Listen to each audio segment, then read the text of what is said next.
All right, guys, what is up? Welcome back to the Transparency. Good morning, good evening, wherever it is that you are watching. Idaho4, Bethany's phone turns off or dies between 8:15 a.m. and 9:04 a.m. That is today's title for this live episode. Again, to the Transparency. My name is Lana, and I will be your host. Hector and Tina, they're going to be here throwing it down as well. You guys will be in chat if you're watching live. If you're watching on replay, use the comment section of the video, hit that little timestamp battery button looking thing where you can type. It'll right where you're at in the video. It will notify me based on that's where your comment is coming from. It really helps. At some points, you are going to have an opinion about the video. I will never tell you how to think. I will just hopefully provide you with more information to then have an informed opinion. Opinions are like assholes. Everybody has one, okay? All opinions are always welcome here, so long as they are not disrespectful or attacking people. You can state whatever you want, however you feel. Hell yeah. Woo. Well, I'm going to tell you guys how I feel, and I'm going to tell you why. You guys can take the information. You guys can tell me what you think about it. Now, earlier in this investigation / after the arrest of Brian Koberger / Ann Taylor's in a lot of pretrial hearings, conference status updates, things of that nature. And Ann Taylor told us that Bethany Funk was taking pictures on her cell phone. And now the purpose, so in order for me to talk about this, again, Ann Taylor had at her disposal Carol Pendon, Kevin Pendon, Cy Ray, Josiah Roloff, Tom Slavinsky. 1, 2, 3, 4, 5. Let's go with those 5. One of these people, or multiple, in my opinion, of these personnel people, Josiah Roloff, I know his name was brought up in an affidavit. Carol and Kevin Pendon, they were kind of kept under wraps, okay? But I went and pulled the reports on Carol and Kevin.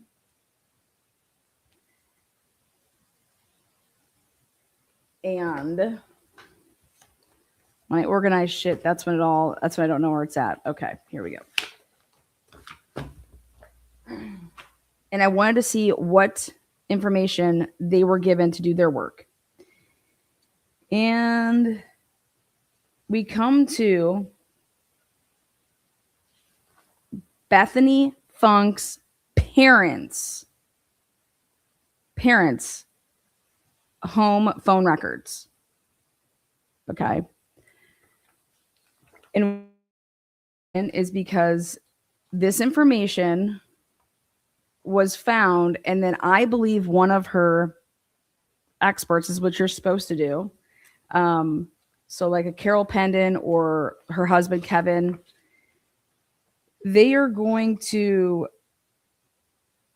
consult your defense attorney and say, hey, these are the type of questions that you should be asking the other expert on cross, or this is how you can word questions to me for direct. They're working with the lawyers and saying, hey, this is the information that you need to go get, how you would get it to help. So they help them write motions, stuff like that. And so when we look through this, provides trial and pretrial expert consulting services, provides professional forensic reports resulting from completed forensic reviews upon request, capable of creating forensic images of digital media tablets, smartphones, cell phones, provides assistance to attorneys in motion creating, provides assistance to attorneys with cross and direct questions for trial, provides assistance to attorneys in deposing witnesses, provides data recovery services, provides litigation support, conducts digital forensic and investigations on digital devices,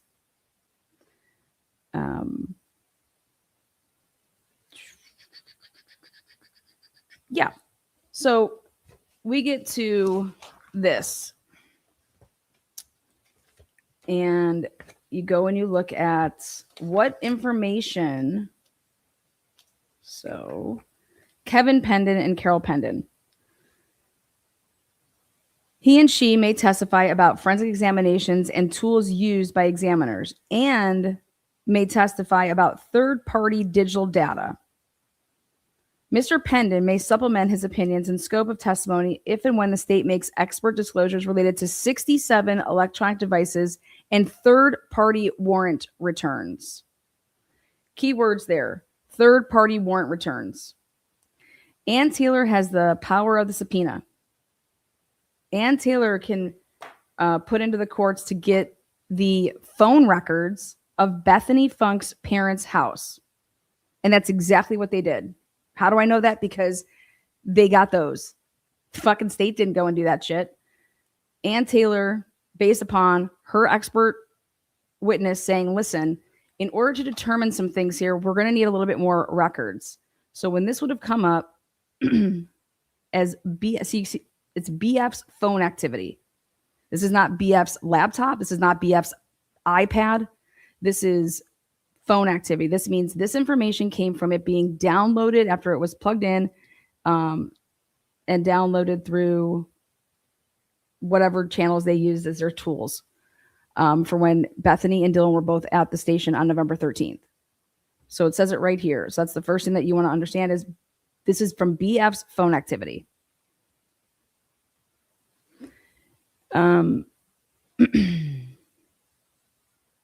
Now, these first two boxes here, it ends in 1671 and 1671. One of them does not have the little star for signifying that it was home.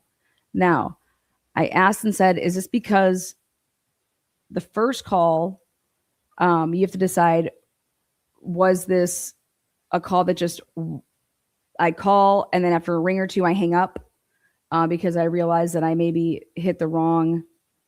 When you store somebody's, for an iPhone, when you're going to store contact, you have a bunch of different numbers in your phone, right?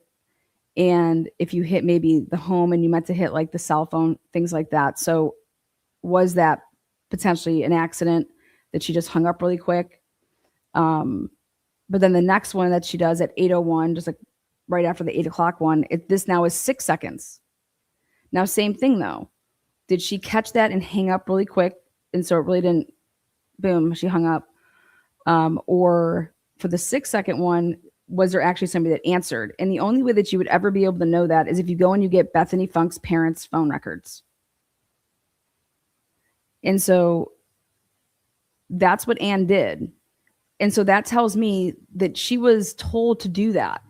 Or she already knows to do that, because the only way that you can assure yourself what the records truly say, okay, is to go and get the incoming party's phone records. Because on your phone records, the way that I understand it is that you need, for iPhones or any type of mobile device, you want the incoming person's phone records because that's going to tell you if a call was actually truly answered. Versus if a voicemail picks up. Now here we're dealing with home phone line, not a cell phone that she called here with this home line. Now the first thing I had an issue with, not an issue with, but I had a question about is why doesn't the first box have the home designated? There's an answer for that. And I thought two things were possible. That, as a kid growing up, you just have your phone number memorized. So you just like dialed it. Okay. And so then she actually ends up like saving the number underneath the contact. And would this software tool be able to distinguish that this number wasn't saved and then it became saved? I don't know. Or is it because it was answered and the first one didn't even like register because it was hung up so fast? But I believe it's like, I'm just curious of that. Next. So to the home line, now to Madre, 802. Now my guess here, right, is if she's calling and then she calls her mom, right? It's that you didn't get through on either one of these calls. And so then you call your mom's cell phone. And it's for 1 minute and 11 seconds. Then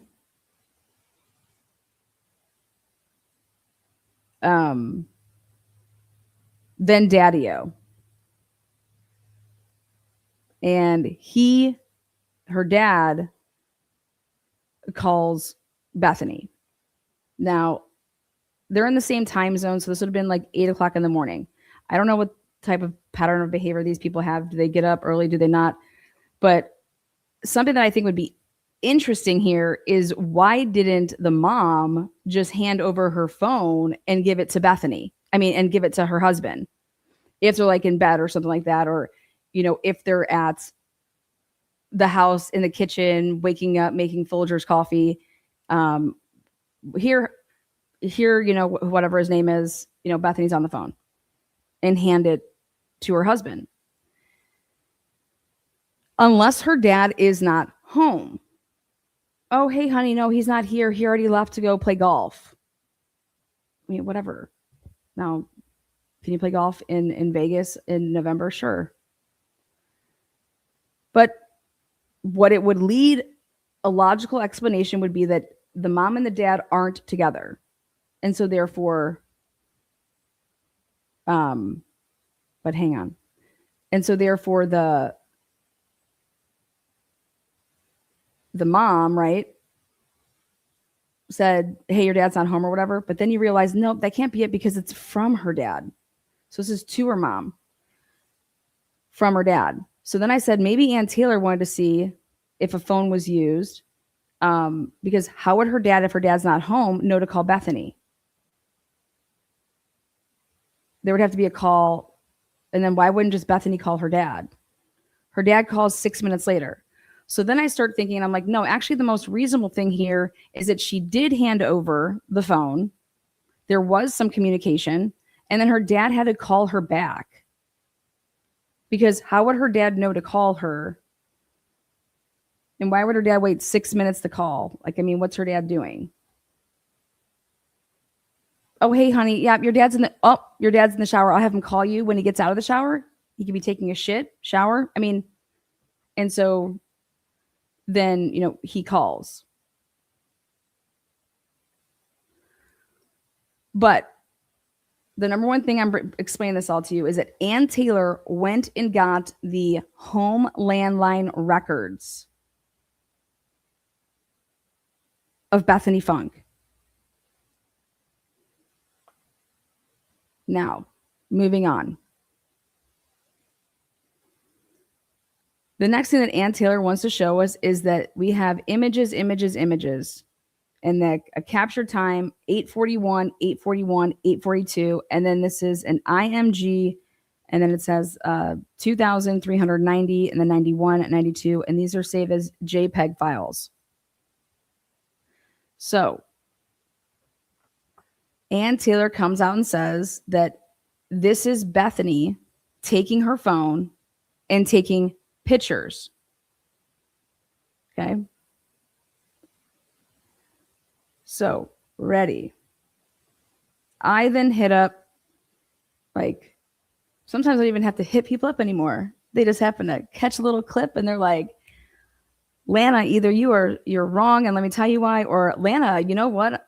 I did some testing and I think that your theory on this whole phone being shut off, whether it died or whether it was powered down and turned back on, is plausible because I did some testing. That's what experts can do. I wish I had all those, whatever they do. Let me get those tools. So here, your opinion with what we have,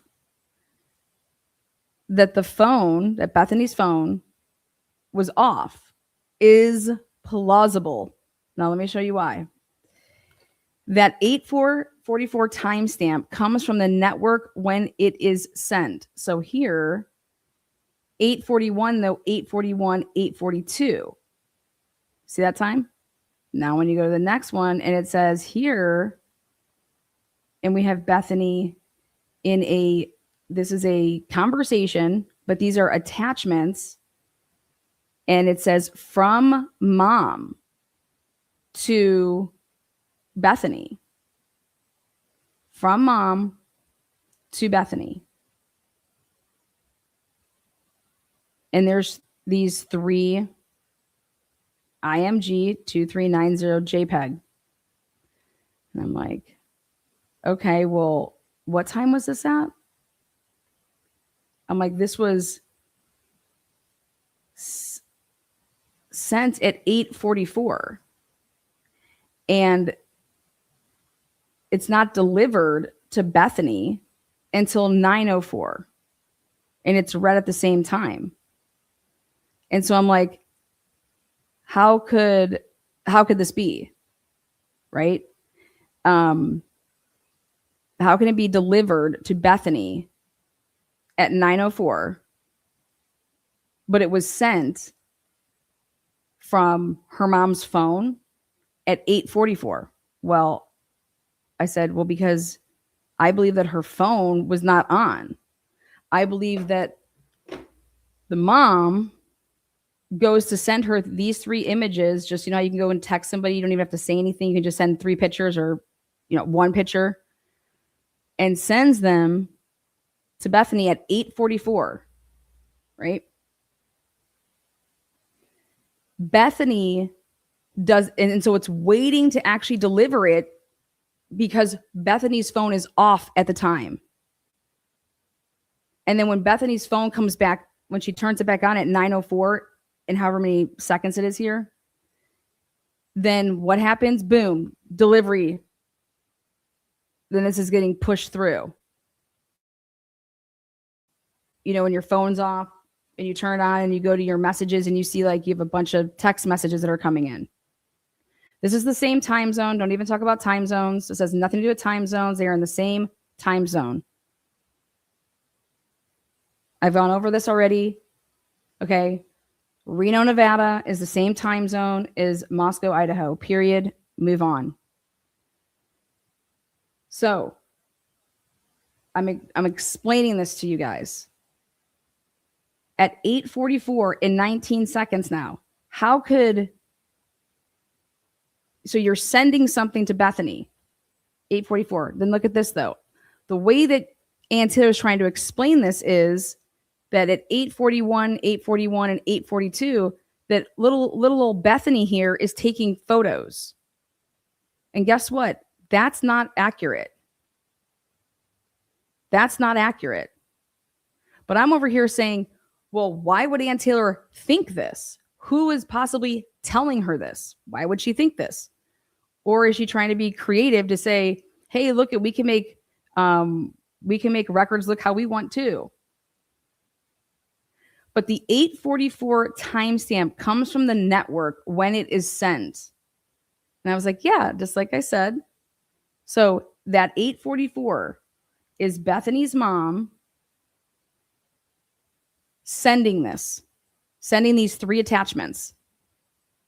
And these 3 attachments have the IMG 2390 JPEG, 2391 JPEG, and 2392 JPEG. And guess what? If you take pictures from your phone, they store differently.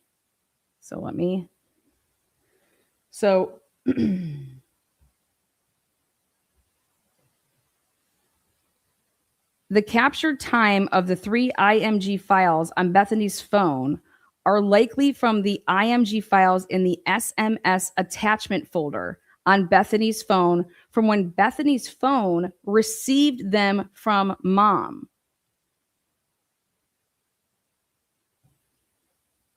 And then that's what one would, but you go ahead and you look, and then it's like, well, why is the captured time?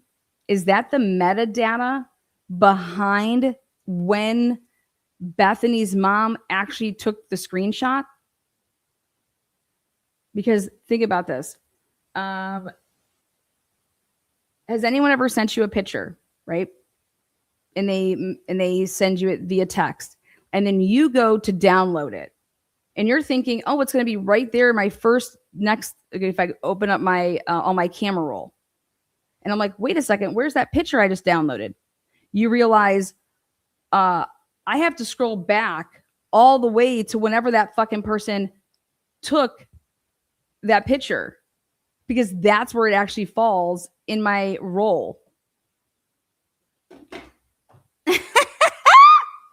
Woo!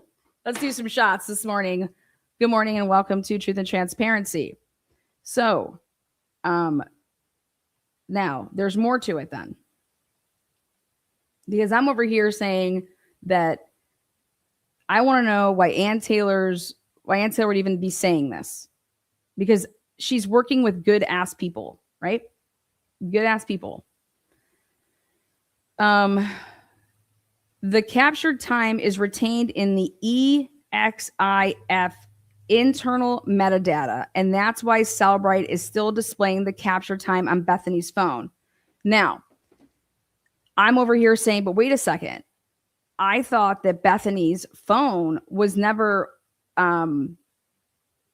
what kind of extraction did they do on Bethany and Dylan's phones?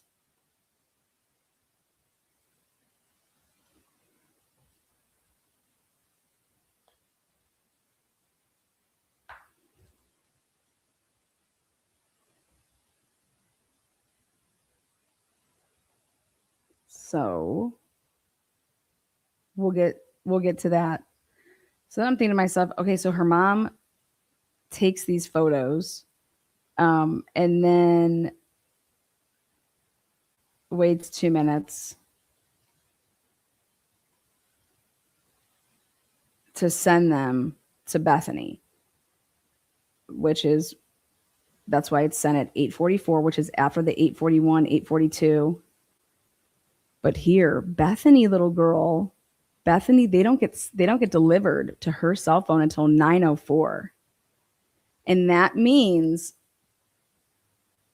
in my not expert opinion, but pretty decent lay opinion, is this is consistent with Bethany's phone not being on because it didn't deliver it.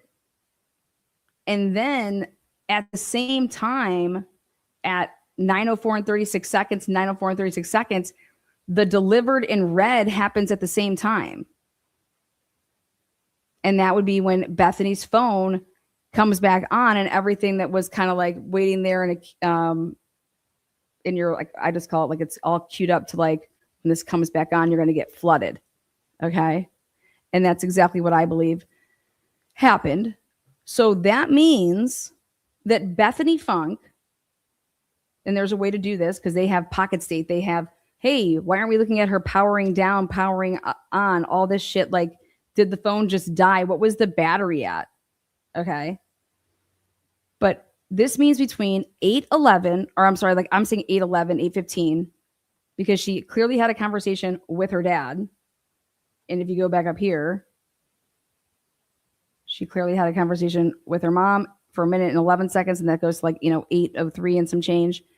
And then her dad's 8:09, and it's for 2 minutes and 41 seconds. And so that's going to take you to, that's why I said 8:11 and some change. But I said, hey, let's just go with 8:15. But basically, after this happened here, between the time frame that I have listed on the live, which is between 8:15 a.m. and 9:04, Bethany's phone's died at some point between then, or not only could it potentially, it died, or she turned it off. And now let me tell you what that would mean for me. If it dies and you're laying in bed, okay, or you shut it off and you're laying in bed, guess what you had to do at 9:04, which would mean you're not sleeping?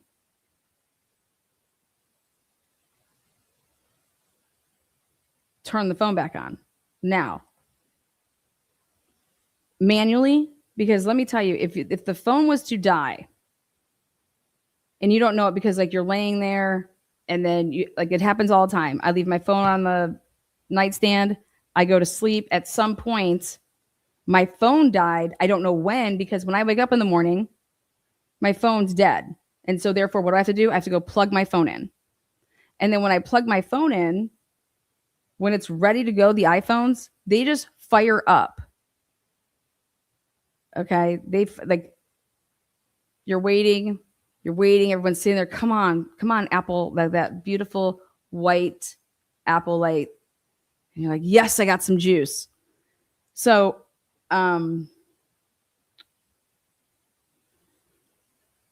so this would mean that a couple different actions would have had to take place. So Bethany would say that she falls asleep or she doesn't and she turns it off.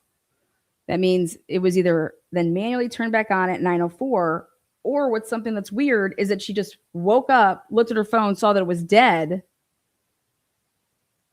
and then plugs it in and decides not to do anything else on it. Just plugs it in, puts it back down, and then just continues to go back to sleep. And I'm like, yeah, no, that last thing doesn't make any sense to me. Think about that. You would be one hungover person. So I'm gonna break this down again. So it's like Bethany talks to her dad, okay, and gets off the phone. Dylan's supposedly laying in bed, and now at this time, Dylan at 8:00, she's up. So Dylan and Bethany are up at the same time. They are up at that just over the cusp of that 8:00 time. And remember, the state's theory and what they told the grand jury is that Bethany and Dylan did not wake up until like 11 or 12 when they make, they call their friends over and they're calling 911. And so these messages and these exhibits are to show to the world in a trial that these girls were not sleeping when they said that they were sleeping. Period. That's all they're supposed to show. And so I'm thinking to myself, is Ann Taylor smart enough to play stupid and act like, hey, I'm just going to tell them that Bethany was taking photographs, right? But I know that that's not what happened. But if we get into this, what I can show, right, is that Bethany's phone either died, and either way, it would be somebody had to plug her phone back in, or if she shut it off, then she had to manually turn it back on, making it so that you can't do that while you're sleeping. Okay. And also when you shut off your phone, guys, you can, if you have there's a couple of things can happen from that. When you shut off your phone, if you're sharing your contacts or your locations rather with people, when you shut off your phone, automatically they aren't going to be able to locate you. So somebody that knows that, hey, I can just shut off my phone, and anybody that has my quote unquote I'm sharing locations with, they're not going to know where I'm at because I'm not on a network. Okay. Or if I shut my phone off, this is how smart you'd have to be, though, to know that it would not track me if I was to walk around or go wherever the fuck I went for like 45 minutes. And then I came back. Because if I'm just in bed and I look and I'm like, fuck, my phone's about to die. I have a charger right there, or I should, right? And I grab it and I plug it in, and now let me go back to sleep because I have this biggest hangover ever. But guess what, guys? That would have happened right away when she realized that her phone died. How does she just wake up if goes back to sleep? I just wake up at 9:04 and say, and just look at my phone. oh my God, my phone's dead. Let me plug it in, and then literally take it and put it back down and do not look at it again until 11:40 or 11:50, 11:21.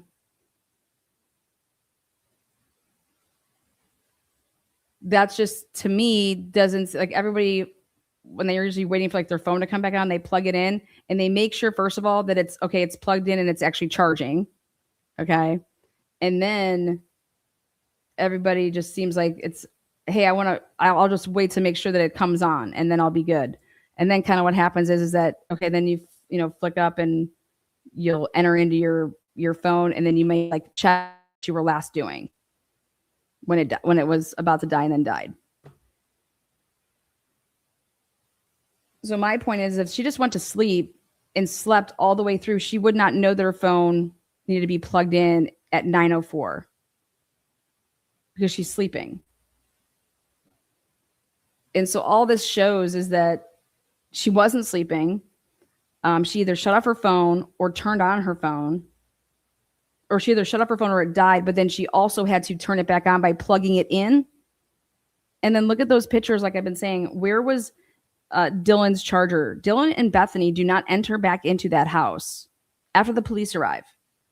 Where are the chargers in that room, just to like locate them, that where these phones could have been plugged in and charging? Dylan said her phone was, fuck, my phone's about to die. And then here, either Bethany's phone died or she shut it off. But then she somehow, at 9:40 or 9:04 and 30 some seconds, it's popping back on. Then her mom's stuff is delivered and nobody else's. Unless Anne's just not showing at all. But Anne's also showing that she's not on social media. She's not on. And so I was just like, why did she want to know about that house line so bad? And if Bethany didn't take these photos, right? Why is she saying, like, you would totally know this because of the way that it was saved. Anybody that's an expert's going to know when they see this, they're going to be like, this right here, this IMG 2390 JPEG capture time, 8:41, 8:40. Like, Bethany wasn't able to do anything at that time because her phone is motherfucking off.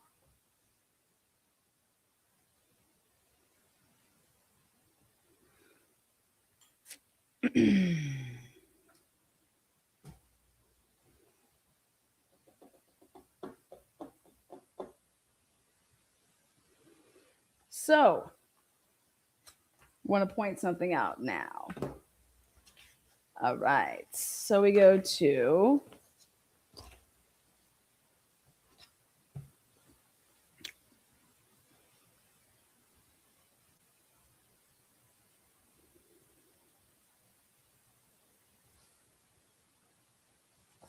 we're going to go to Carol.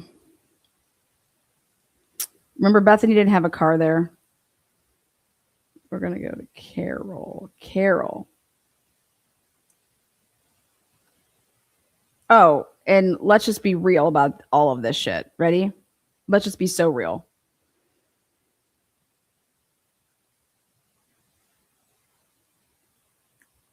In the John O'Keefe case, which was something that happened in 2022 in January, the capabilities, okay, of what they were able to get, Ian Whiffen was eventually able to get. Now, but they had John's phone. They never had Dylan and Bethany's phone. They downloaded it and that was it. And they gave them their phones back, and they never ever said when they met on the 16th or the 17th, hey, we really need to get your phones and do another, full file. We need to actually just take these. Okay. So in the John O'Keefe case, we know his health data moving around, right? But more importantly is I want to see the pocket states on these fucking phones. I don't know about you guys, but if they could do it with John O'Keefe's phone, an an iPhone 2022 year. This was 8-9 months before that. Dude, the capabilities to do it with these girls' phones was there. And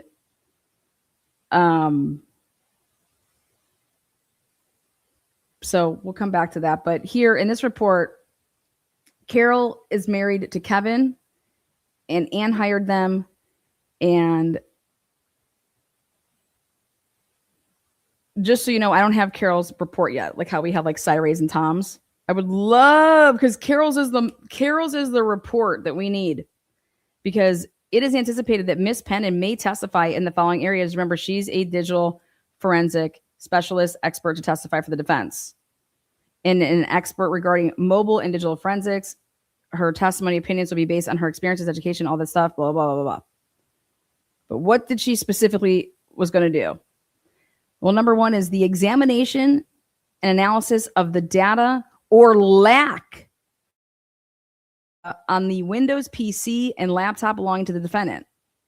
Number two, user behavior, actions, and patterns seen upon review of the Windows PC and laptop seized in this case.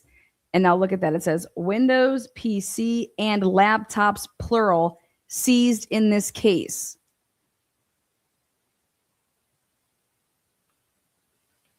Kevin and Carol were the third party people / just friends / they were looking into those other devices. This is what they were doing.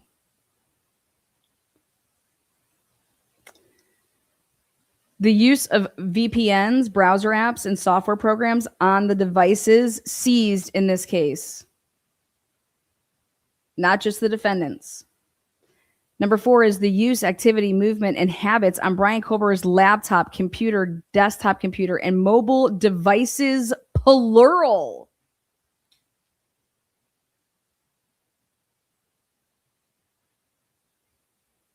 Number five, the use, activity, and movement on Bethany Funk's mobile devices, plural. Oh my God.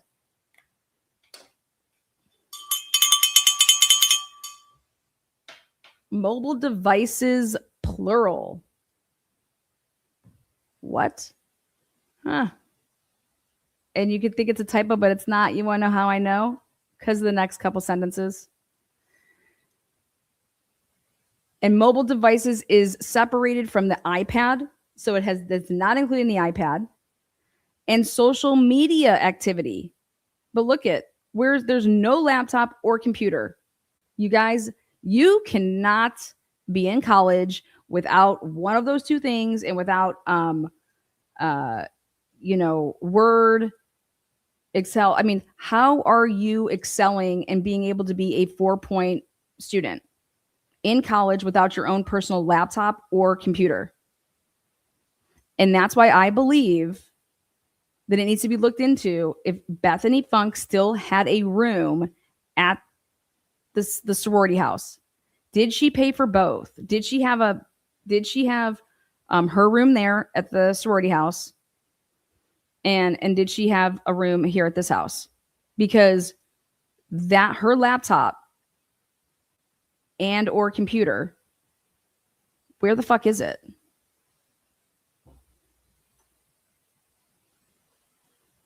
You don't understand. You cannot go to school. And I mean, where would it be? Was it in her car when she got that car wreck? Wouldn't have caused no damage to no, laptop. Where the fuck is Bethany Funk's laptop? You can go to college. You ain't gonna get good grades. You're gonna have to be every day at the library using their computers. Bethany Funk's parents have money. She does not have a fucking laptop. I'm sorry, she does. It's absurd.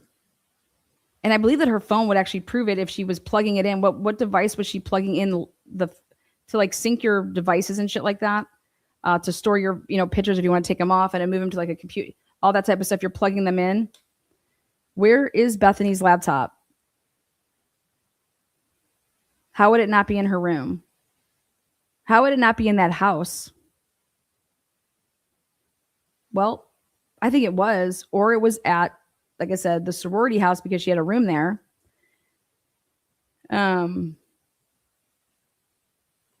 But next is, again, mobile devices. When was there multiple mobile devices taken by Bethany Funk, or did Ann Taylor do something that she got that we don't know about?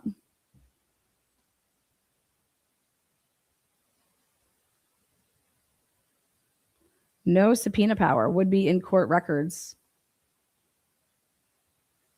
We'll see.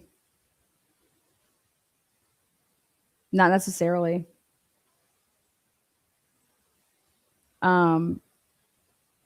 Because if Ann Taylor said, hey, I'm going to go get this, and Bill Thompson's like, well, we can just ask the Funks to provide it. I don't know, but we don't know what the FBI did. The FBI has their own case file.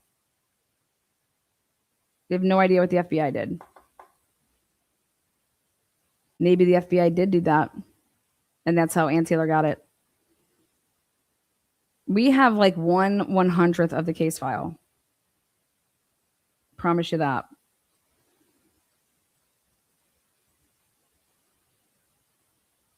Let's see. Next is the use, activity, and movement on Dylan's mobile devices. Laptop. The use, activity, and movement of Maddie's, again, mobile devices, plural.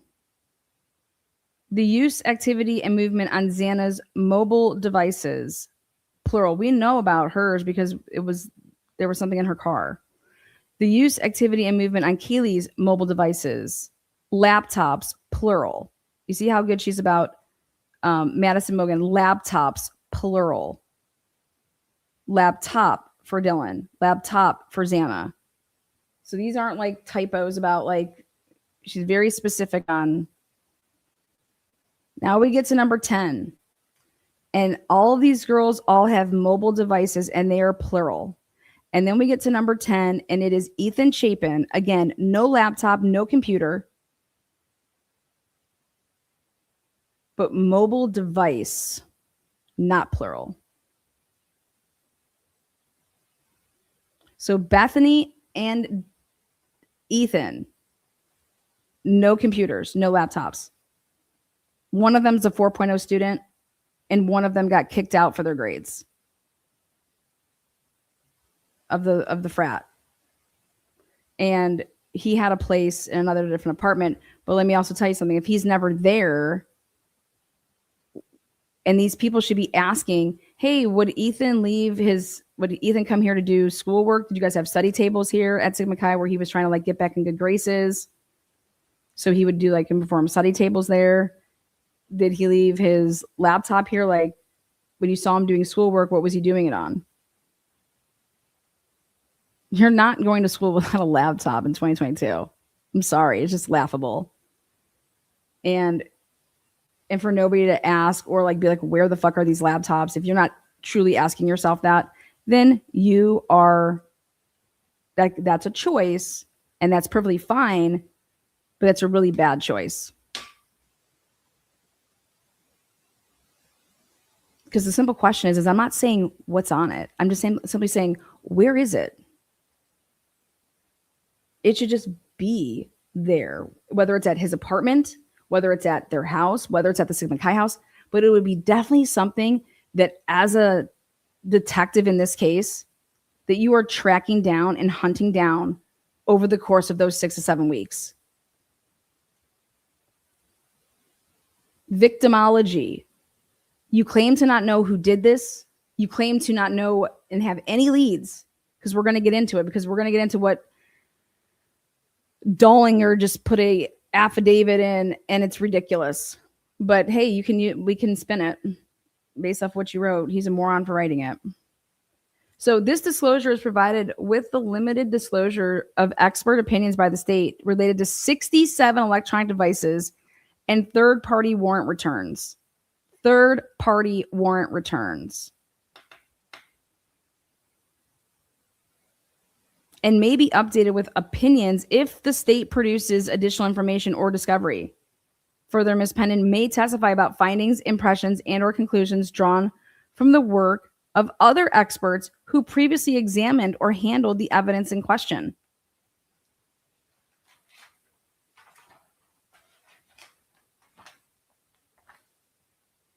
Ms. Pendon hired my attorneys for Brian Kohlberger to assist with interpretation of the cellular data produced by the state in relation to digital forensics. She was also requested to conduct an independent analysis of the devices.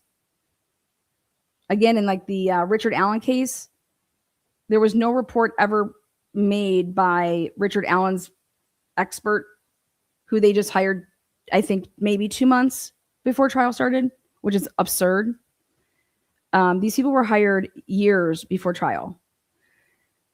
Again, so she was also requested to conduct an independent analysis of the devices in this case to look for any file activity that might be relevant in this case, such as browser history, communications, social media, pictures, videos, location data, log files, if the file activity was consistent with witness statements and any missing data based on these statements. So whatever you're talking about in your witness interview, Carol Pendon was going, she knew what anybody had said in their witness statements and then what their device, either it was consistent with that or it was inconsistent, or if there's missing data or whatever would be relevant to each device and each person.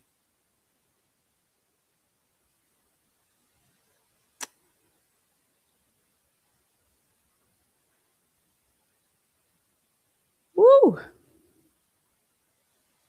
Do you guys know that the state didn't do any of that? But yet they're trying to figure out who killed four students.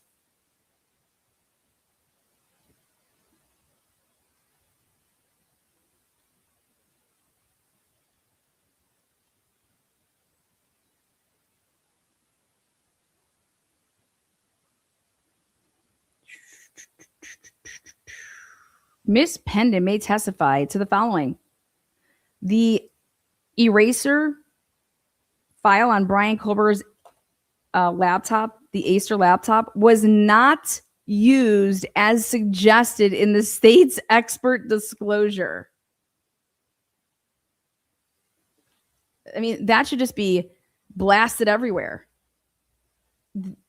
This is going up directly up against the Barnharts, number one. And I think I'm going to try to reach out to the Barnharts for comment on this. Where I want to see the Barnharts report. Carol has a report. We haven't gotten that far. So we're still like peeling back this onion because they're going backwards. Because remember, the state has to disclose their shit first. And then you have experts that are like, hey, yeah, that's not right. So all forensic data extractions and social media applications provided in discovery for Bethany Funk, Dylan Mortensen, all forensic data extractions and social media for Madison,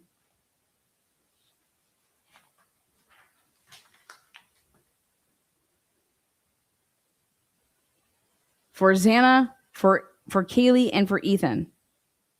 Ms. Pendon will also testify in response to testimony produced by the state relating to life patterns or habit patterns contained on devices, although what those opinions held by state witnesses is unknown at this time. Again, to see this in writing and to see that it's great that you're disclosing that you have an expert opinion about whatever the topic is, but yet you're supposed to be disclosing your expert opinion in your work. And to see it written by every single one of these experts that we don't have shit because the state has not provided their expert list with these expert disclosures and what they are going to testify to in terms of great, awesome that you handled and whatever you did in this case, awesome. Where's your reports? When did these reports get written? And what was the conclusions from whatever you found on them? Meaning that if to verify what somebody is saying, you have to do what? Vet the information, right? I don't see any report talking about the fact that I was able to do X, Y, and Z, and so was, the information found was this, and that matches what they said. That is in not one report. Not one. In this fucking case. Like, how about the Matt Moyer house, and how in the world is Simon Garfunkel, we'll just call him that, how is he saying at 417, if that wouldn't make you as a detective, your hair go like up on the back of your neck, that this man is literally citing the time of the big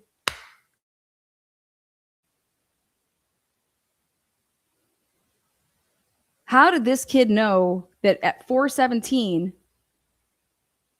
exactly that's when the dog starts barking on the camera? OMG. But here's Danny Vargas. Huh? Oh, wait, let's not talk about that. Everything that they did in these interviews, it required follow-up.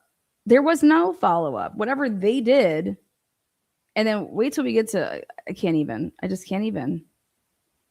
This was the worst investigation that I've ever seen.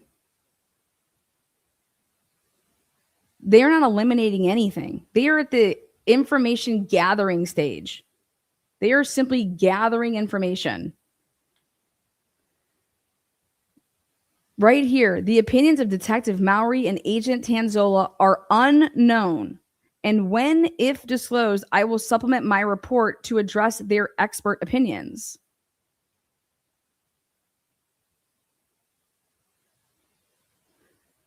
At this time, I am unable to do so without knowing what those opinions are. Ms. Pennon will testify about processes and contents of other digital devices examined in this investigation. And that right there is why this, what her and her husband were going to testify to. And I don't even want to talk about, like, it's not like the third party culpability. It is just, we want to attack the investigation. So how I would do it is that all these witnesses told you certain things. And then the investigators either didn't do the work to see if it was truthful or not, or did the work, found out it wasn't true, and then did nothing about it. And everybody has to start asking themselves, why would you ever do this? And it's like, because you already knew who the suspect was. And so that's when you're trying to gauge, when did they truly know about Brian Kohlberger?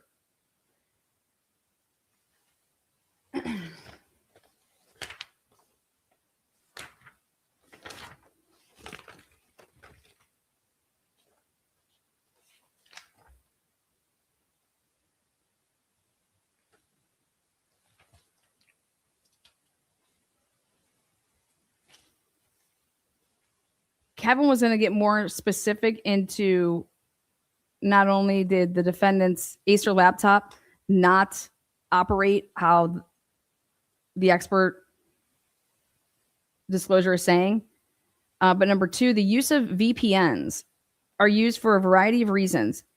The uses include masking the IP address and encrypting personal data to preventing the slowdown of internet speeds with internet service providers. And so I started thinking about this for Brian Kohlberger. I can only imagine how slow that shit was over there. The The ability to unblock streaming content with geolocation restrictions for applications such as Netflix, Prime Video, and Hulu. To prevent data interception from third-party software applications to keep data private.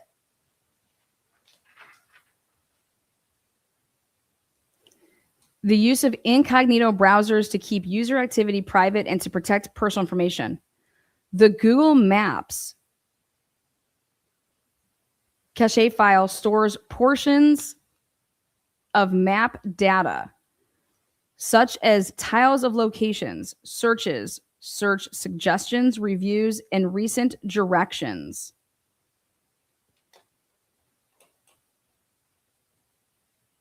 I think that was going to have everything to do with Moscow Mountain, is my take on that. Now,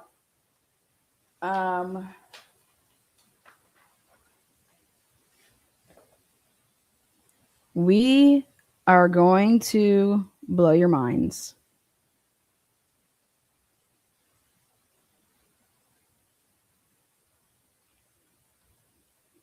Hold on one second.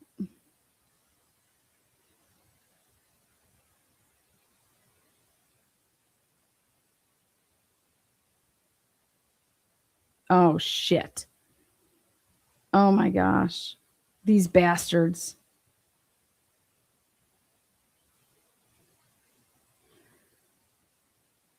They did an advanced logical extraction. Oh, son of a bitch. Since they only did an extraction of Bethany and Dylan's phones, they never did a full file. They're not going to have the power on and off log time. They wouldn't have also other things too.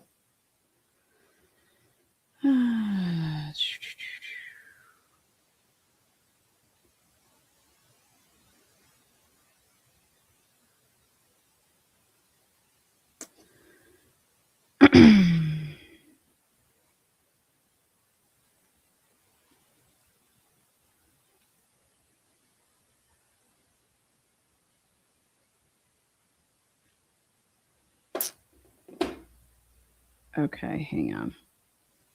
We're going to come back to the phones here in a second. The IGG timeline is absurd. Is absolutely absurd, but it matters. The reason that this got in here is because they did not decide that they were going to, they were still, Leah Larkin still produced her report and everything because they wanted to show, this was to suppress everything, right? That they used, everything flowed through investigative genetic genealogy and they lied about all this other shit, right? One second.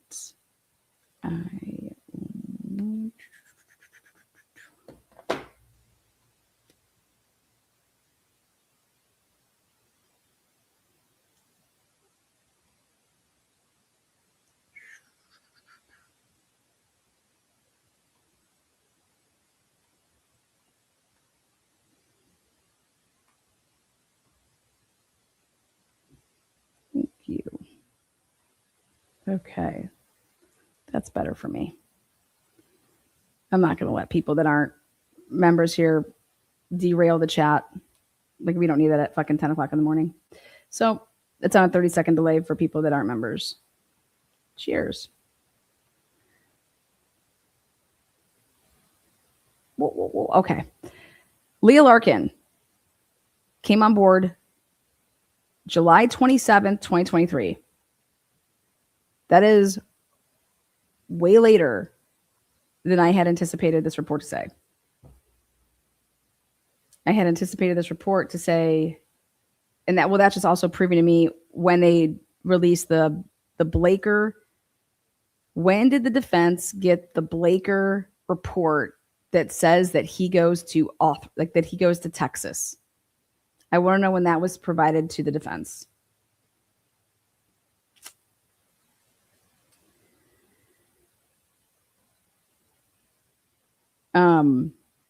So Leah Larkin's role was, I was engaged by Mr. Kober's legal defense team July 27th, 2023 to provide my expert opinion on the FGG performed in this case. My ability to do so has been hampered by an ongoing lack of disclosure regarding these materials. As of the date of this report, the defense still has not received all of the materials necessary for me to do a full evaluation of the FGG work. Obtaining the underlying FGG documents via discovery has been an extremely involved and drawn-out process.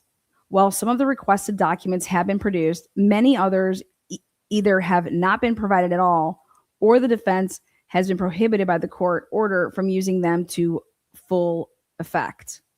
For example, Othram either did not preserve its protocols, standard operating procedures, validation summaries, error logs, bench notes, and analytical data files as an accredited lab would. Now, when did they become that? I don't know if they were an accredited lab in 2022. Maybe that was just a funny way of her saying it to be like, she knows that. Or if it did, what it passed on to the FBI has not been produced. Even though Othram was under instruction to preserve the whole genome profile that you have generated on this case, any remaining DNA extract, if existing, any data generated on this case, and any other records they have on this case, anything else laid out in the state contract with Idaho, that work has never been shared with the defense. Why I think this is important for, I think Othram should answer to this because someone's lying.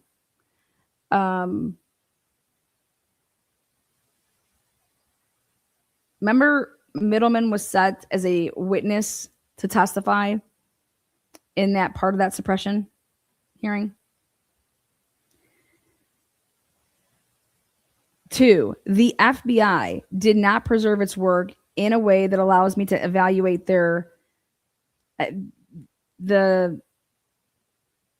anybody that worked on this family tree, anybody that was like, hey, I'm the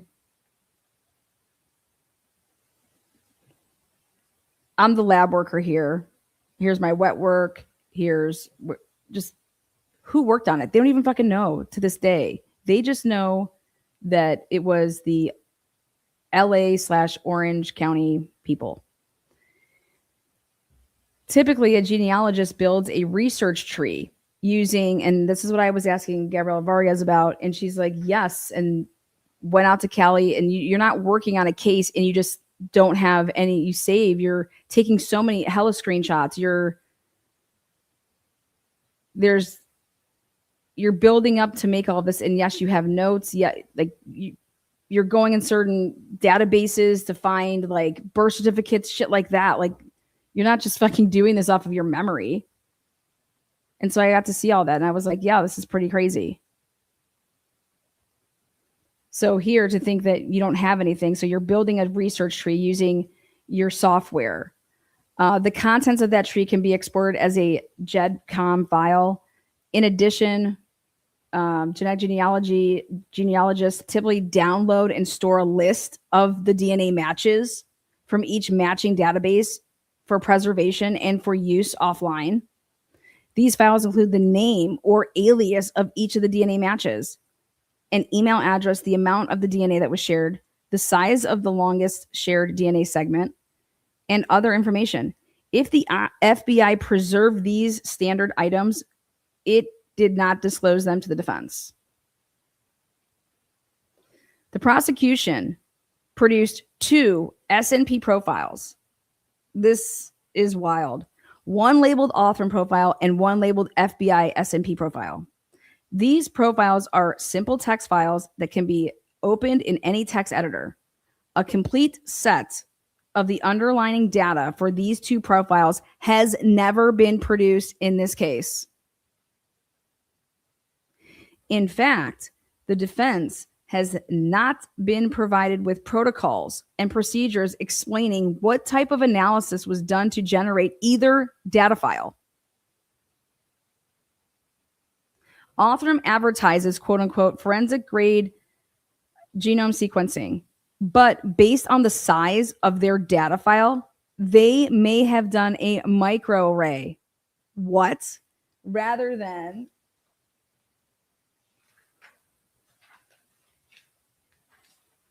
the whole sequencing. The FBI file is more than twice the size of the Othram one. So presumably they use bioinformatics. And I'm just like, wow. Remember this whole big argument about like, how did you get that to be doubled in size? And they're like, no, we did not do that.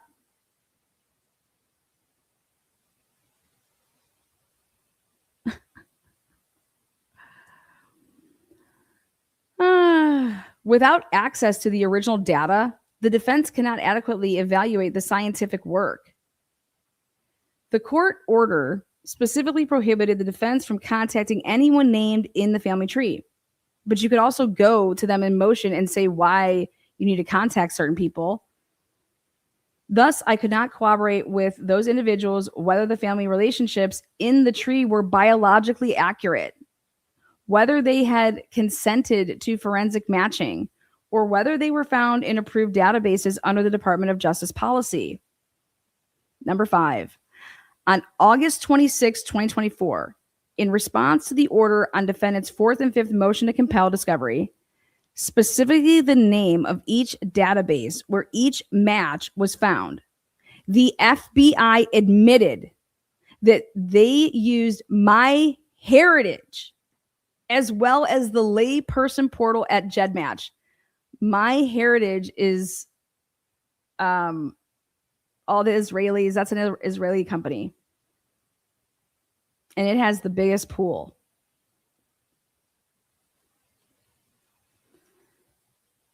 Woo.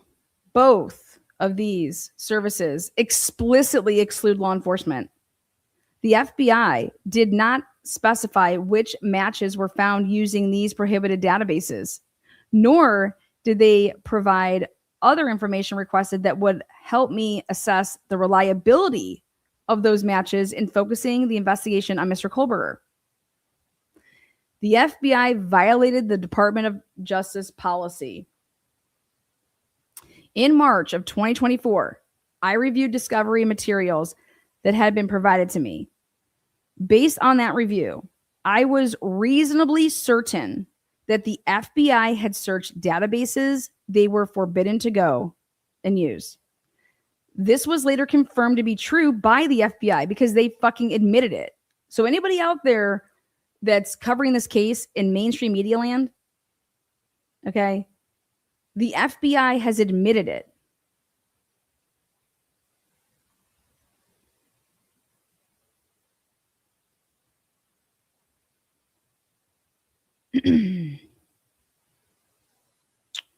In doing so, they violated the Department of Justice interim policy on FGG as well as the contractual terms of service of the databases they searched. Othram was contracted to produce an SNP profile from the crime scene sample. And they're wording it like that for a reason. From the crime scene sample. Upload it to approved databases and perform the research. They uploaded the crime scene profile to Family Tree, DNA, and GEDmatch Pro, the two databases that allow forensic genetic genealogy searches, on or before December 8th. Okay? I am going to go and pull up my old video when I explained that this would take time because you have to pay for your kit, a law enforcement kit. And that could take you anywhere at a rush, a week. They had a rush order here, and it took them 12 days to get it. So, you know, when they say, yeah, we were able to create a profile in 48 hours. So hang on. Because that's why I said, wait, what? So they didn't, I was like, how would you create something within 48 hours, right? And then why would you not, if you created something, let's say by between November 25th and 26th, why would you wait until December 8th to upload, right? Well, this is why. because they uploaded the crime scene profile to Family Tree, DNA, and GEDmatch Pro, the two main databases that allow forensic genealogy searches, on or before December 8th. So that got now added to my timeline. I have no reason to believe that Othram did not follow the appropriate protocols to access those two databases. And I'm saying what? Because I thought that they had a profile within 48 hours. Well, here, now when you bring this in, when Othram was ordered to cease work on the case on December 10th, 2022, and they prepared a preliminary report 6 days later. So who the hell would ever hey, we just got it here. We're uploading it on December 8th, right? And then on December 10th, they're being told the FBI is going to take over. There was no time to like even start working on the case. And why wouldn't you continue to just let them do what they're doing, right? And even if the FBI wanted to work on it, what's the problem? Think about it. Do you want to just have like your genealogists like on it? Like, what do you mean? Because watch, Leah does such a great job. So this was always the date that we were missing and now to find out that it was just uploaded on the 8th and then told not to do it on the 10th. This should blow your minds. They didn't even have an opportunity to do anything. But guess what you did know? You would have known how far away just off of your, hey, the closest match we have is 60 or 70 centimorgans. That's our closest match is 60 or 70. And when you would hear that, anybody in the field would know, okay, like the middlemans would know. I mean, this is what we're dealing with. Now, or Othram was ordered to cease work on December 10th, and they prepared a preliminary report 6 days later. The Othram DNA profile has 637,469 SNPs. The global screening array, the standard microarray done by most genetic genealogy companies, tests 654027. And why was that important? Because you're going to see. The most information matches, the most informative, were RK sharing 70.7 with the crime scene sample. And they keep saying it like that. With the crime scene sample. And HS sharing 60. Othram described them as quote unquote low matches. And you go down here and check out these footers. And I have used initials for all DNA matches to protect their privacy. She's getting that information from the Bates page. Othram recommended testing a grandchild of John Ansel Tyler. That's his date of birth and death. Brian Kober is descended from John Ansel Tyler's sister, Agnes. Okay. Even with rush pricing, the crime scene kit in this case took 15 days from arrival at Othram's lab.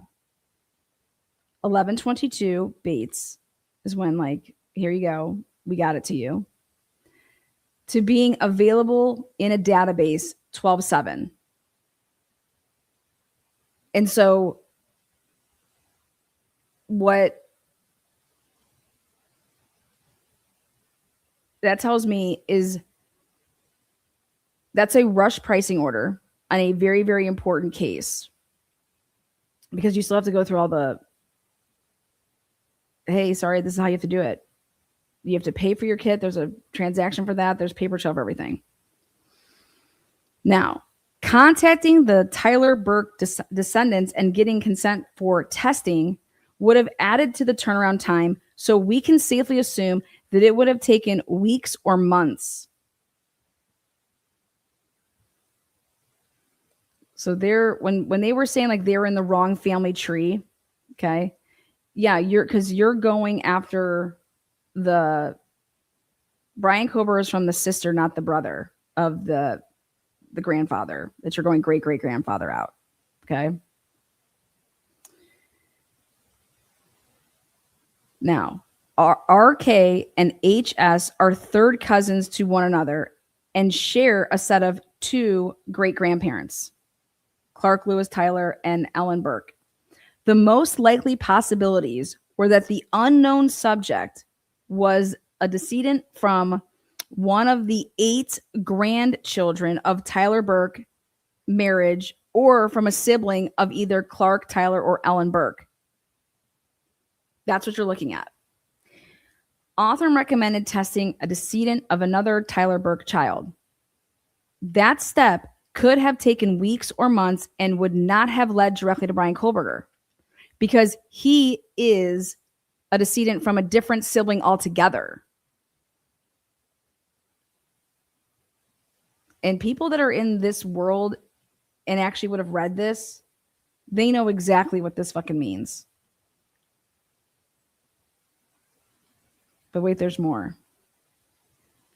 Instead, shortly after a verbal communication between David Middleman of Othram and Matthew Gamet of Idaho State Police Forensic Services, who got up on that fucking stand and acted like, I can't remember what we talked about. I don't know what we did. Fuck you, Matthew. Fuck you. Remember when Ann Taylor was like, oh, tell me about this big meeting. What was this big meeting about? Like, you guys had a meeting and, you know, I don't know. So Ann Taylor kept it in her back pocket, or did she not know about it yet? Well, Matthew, this was just uploaded on fucking the 8th of December. Why are you canceling Othram's amazing work like they're the best in the fucking biz, man? The FBI uses them. In fact, they have a standalone contract with them. Oh, but that's just for what do you call it? That's just for what, to use to be able to get to the profile. And then what? Hey, we'll take it from here because we're just gonna go do whatever the fuck we want. So, but instead of going about and letting Othram do their work, right? Because then you're supposed to be investigating. The Matthew Gamet, Idaho and federal law enforcement asked the FBI Investigative Genetic Genealogy West Region team to help with the case. And this is then down here from the Bates page from Discovery. The FBI's Los Angeles team began building family trees on December 13th, 2022. I said, boom, daddy. I said, wow, that's the date that Steve Gonsalves said that they started throwing the name Brian Kohlberger around. It's in an interview, December 13th.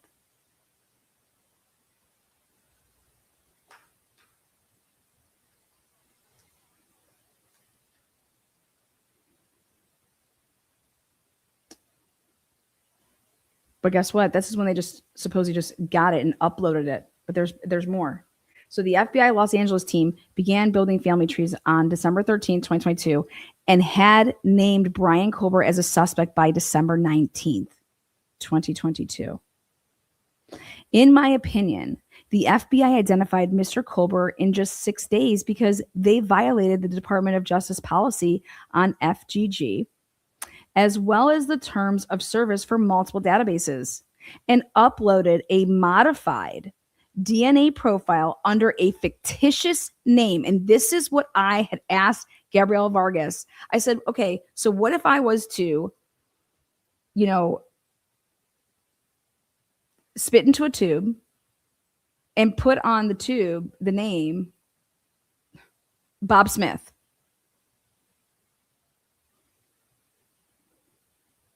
And put it off in there. Wouldn't that be like a direct match to something that would have already existed because the FBI, or I'm sorry, Othram went ahead and uploaded what they made? So if I If I took that same sample and put it in, like, wouldn't it know that wouldn't it think that me and my other thing was, oh, we're like fucking fam? You get what I'm trying to say? And she's like, yeah, I know exactly what you mean.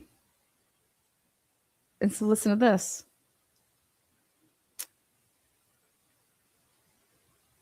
So they uploaded a fictitious name to a database or databases, portals they were forbidden to use. I came to this conclusion based on several pieces of evidence. And this is why I say exactly already uploaded. So 2 S&P profiles were provided in the discovery materials, one labeled Author profile and one labeled FBI S&P profile. They are not the same. And the defense does not have access to the protocols and procedures used to generate either file. Contains 637,469 S&Ps, while the FBI file contains 1.5 million S&Ps, double. Authrum uploaded their file to Family Tree DNA and GEDmatch Pro on or before the 8th of December of 2022. Because the file was already in the databases allowed by the DOJ policy, there was no need for a second DNA data file.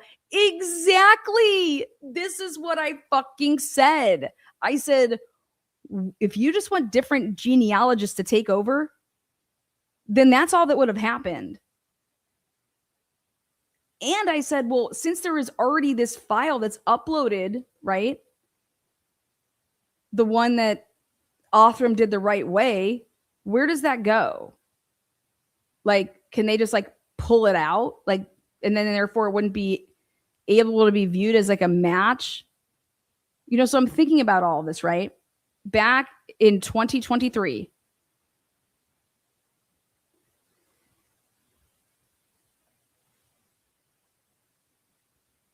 and so she's like, so there is no need for a second DNA file or a data file. Like, you already have it in. So you would never go and like create another one. Like, they're like, what are you doing? And I said, yes, exactly. There's already uploaded. So like, what the fuck? Why would there be another one?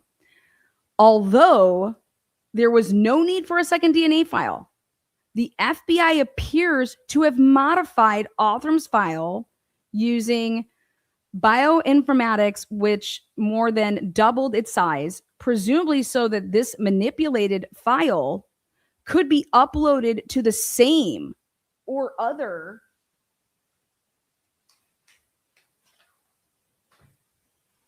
databases. Notably, Authram does not appear to have provided their SNP file directly to the FBI. Rather, David Middleman, CEO of Authram, explained to this person who's in this FBI email dated December 11th, that the SNP calls can be pulled from FTDNA by downloading the raw data file. That's really important. So remember this whole thing that they were trying to say that, hey, Authram was told, hey, stop working on it, take everything and send everything that you have and that you're doing to the FBI. And that's how Detective Payne testified. That never fucking happened. Never, not once. And what it would look like is that David Middleman wanted no part of what the fuck they were doing and said, no, you can just pull, like basically let them know like the right way to do it. That's how I'm reading this. Okay. Is that what it appears to be is that David Middleman didn't want any part of what the fuck was going on.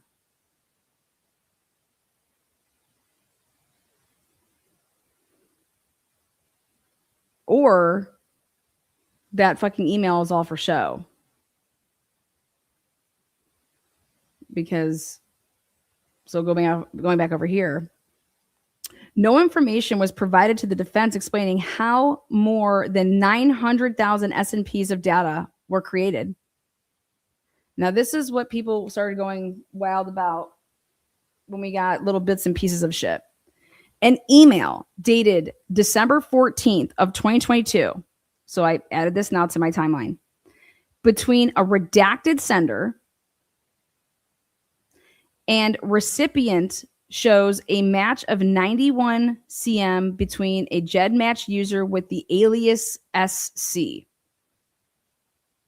and the crime scene profile.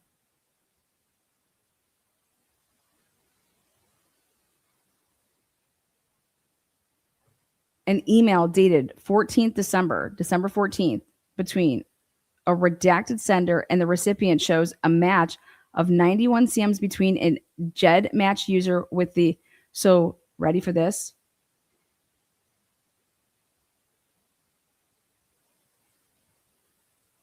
When Othram reported, hey, this is what we got. Our top matches are a 70 and a 60, and gave those two initials, okay? How would Othram miss a 91 match? You wouldn't. It's going to be, it's fucking insane. And you wouldn't report and you wouldn't say, oh, wait, our top match is 91. Okay.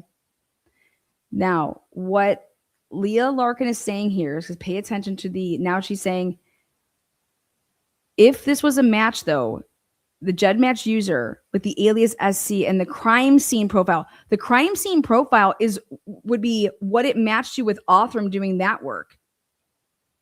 So it's basically uploaded in, basically Othram's work is still there. And now there's an email that surfaces. And so I want to know if this email was basically alerting. So we're going to just keep reading here, because how I'm reading this, I'm like, okay, so December 14th, an email between a redacted sender and recipient shows a match of 91 centimorgans between GEDmatch user and the alias SC and the crime scene profile. The crime scene profile. Not the new shit that the FBI has. Othram would have reported the match to SC if they'd seen it. Instead, the highest match they reported was 70.7. When I reviewed the provided discovery on March 4th, 2024, SC was opted out of forensic matching, meaning that SC should have been invisible to the profile that Othram uploaded.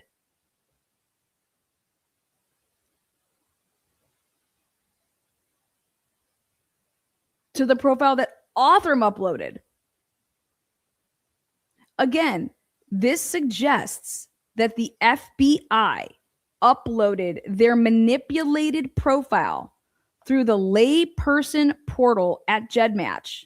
Layperson. Remember, I said now, if you don't go through if you don't use a law enforcement kit, you can just do it right away, basically, and it's going to just take a couple days.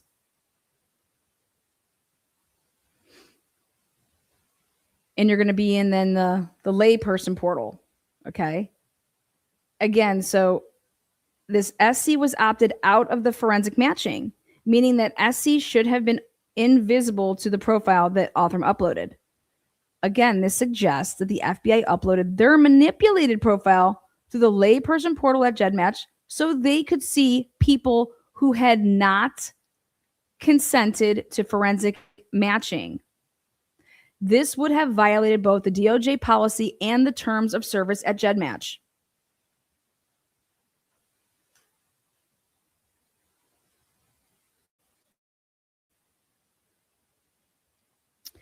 The layperson GEDmatch system works like a window.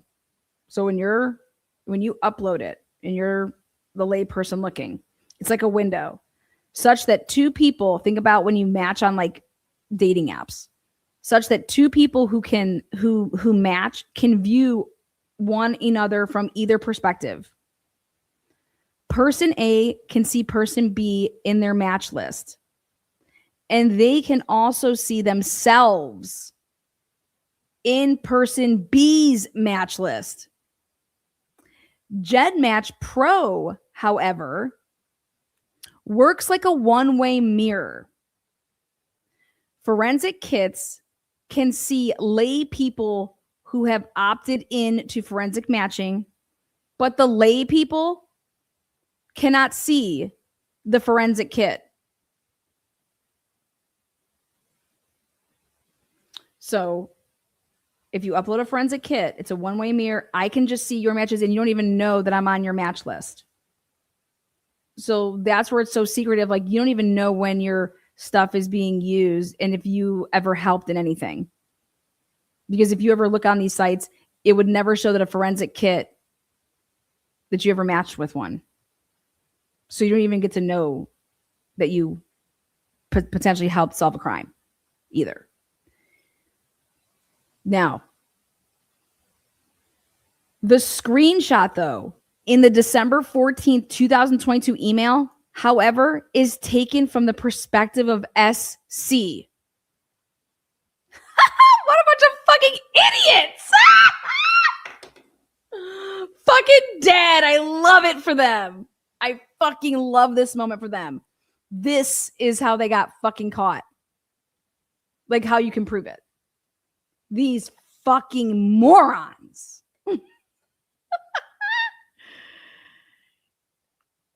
God, this is how, okay, so think about it like this. I'm in a group chat message with like 5 people. I'm on always the one side, but then everybody else in the group chat's always on the left. Well, who is the screenshot from? Who's not on the left-hand side? Who's on the right-hand side? That's your screenshot. You better learn how to get good with what you're getting good at. Love it. So here, the screenshot on December 14th, 2022 email, however, is taken from the perspective of SC and shows the forensic kit. Shows the forensic kit. That should not be possible.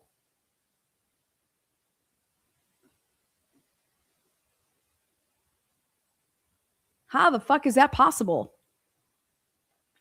SC was opted out of forensic matching. Okay? Remember, it's a one-way mirror then for SC. You will never be able to see if you matched with a forensic kit because SC up here was opted out of the forensic matching, meaning that SC should have been invisible to the profile that Othram uploaded. Okay? So she says that should not be possible. That this forensic kit was available in SC's matches suggests it was uploaded through the regular lay person GEDmatch portal so the FBI could see the kits that had not consented to forensic matching.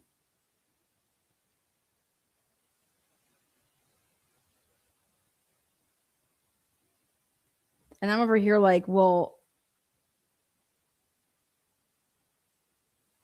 but how could the screenshot be from from SC's side? Okay. If you're not in, if the person SC isn't in contact, like, how are you in there as SC? You get that? That's where my head is going. If I'm taking a screenshot and it's of the it's clearly the person that's you're using, you are in there under the data of SC. Okay. And so that means you have to be in there as SC.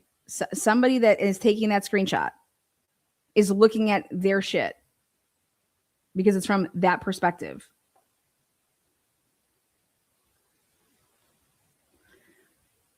GEDmatch shows how many days each kit has been in the database. Othram uploaded their DNA profile on or before December 8th of 2022. And I want to know why it's on or before.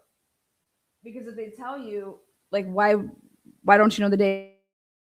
As how many days? Oh, I think it's because of like the time zones. Probably like it could have been like right there on the cusp of the 7th or right there on the 8th. That's why I think that they do that now. So it would have been 6 or 7 days old by the time the screenshot was taken on December 14th. Ready? That means this is another way that she's using it. If you in fact took the screenshot, well, I'll just let her explain this and then I'll bust it out. So Othram uploaded their DNA profile on or before December 8th. So that kit, the forensic crime scene kit, on December 14th would have showed like 6 or 7 days. However, the forensic kit in the screenshot had been in GEDmatch databasing for only 1 day.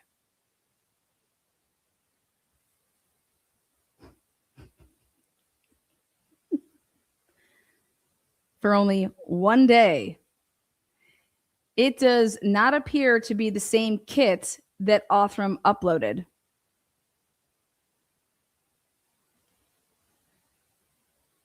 Because that alone is telling you that the match, like yours should say how many days old, that it's not what they're trying to say here is that SC isn't the Othram upload because it would be 6 or 7.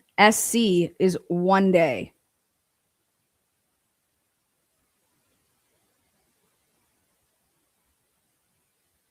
So what this tells me,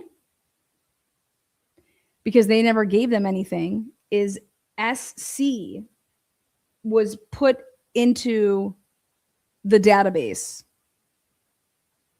And I've always said this to create the connection that was missing to help supposedly expedite this. But, and I'm like over here, I'm like, December 13th, what is Steve G talking about? He's talking about the fact that that's when they were already swirling his name around. But there's more.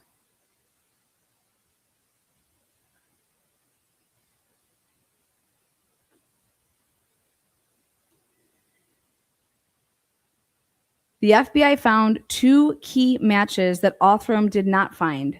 JS, which is 250 centimorgans, and AV, 107 centimorgans. Again, had Othram seen these matches, they would have included them in their preliminary report rather than focusing on more distant matches and recommending a prolonged strategy to advance the case. The FBI said they found more than 20,000 matches, which is not possible from just the family tree DNA and GEDmatch pro databases, dumbasses. GEDmatch caps the match. Listed at 3,000, and I typically see 3,000 to 6,000 matches at Family Tree DNA for someone of mixed Italian ancestry.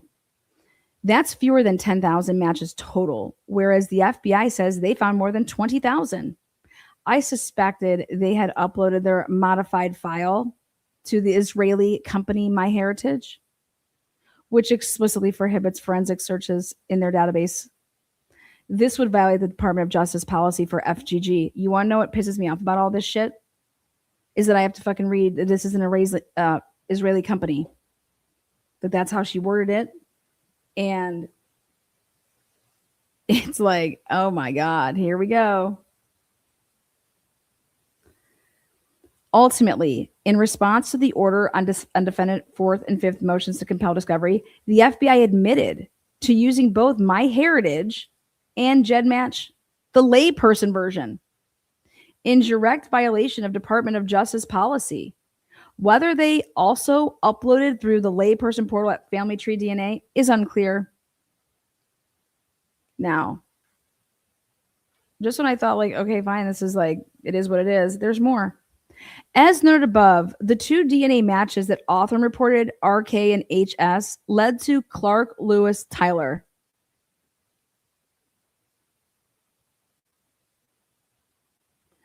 and his wife, Ellen Burke. They were the second great grandparents of RK and HS and the third great grandparents of Brian Kohlberger. They potentially have hundreds of living decedents who would match RK and HS at 70.7 centimorgans and 60, respectively. A third match at 36 is the first cousin of RK. A single DNA match, JS, helped to narrow the search to Mr. Kohlberger's great grandparents. So that JS one that was 250. Although the defendant's fifth motion to compel discovery, April 15th, 2024, item 15, requested the name of each database from which each match was identified, that information was not provided to the defense. JS was most likely found in the MyHeritage database. I base that inference on the facts that Othram did not report this match from the permitted databases, Family Tree DNA and GEDmatch Pro, and that MyHeritage has more than twice as many layperson DNA profiles as both Family Tree DNA and GEDmatch combined. Both MyHeritage and the DOJ policy prohibit the use of this database for forensic searches. One other DNA match was used to focus the search on Mr. Kohlberger's grandparents, and that's AV was reported to share 107 centimorgans with the forensic sample. I believe AV tested also at MyHeritage for the reasons described above. I have two other concerns about this match, and this is where I passed out. First, AV is of Italian descent, and many Italians are from, Indoramus regions. Indormanity can cause matches to share more DNA than expected based on the closest relationship. Second, in my experience, the matching algorithm at MyHeritage often inflates matches, reporting more shared DNA than other databases for the same two individuals.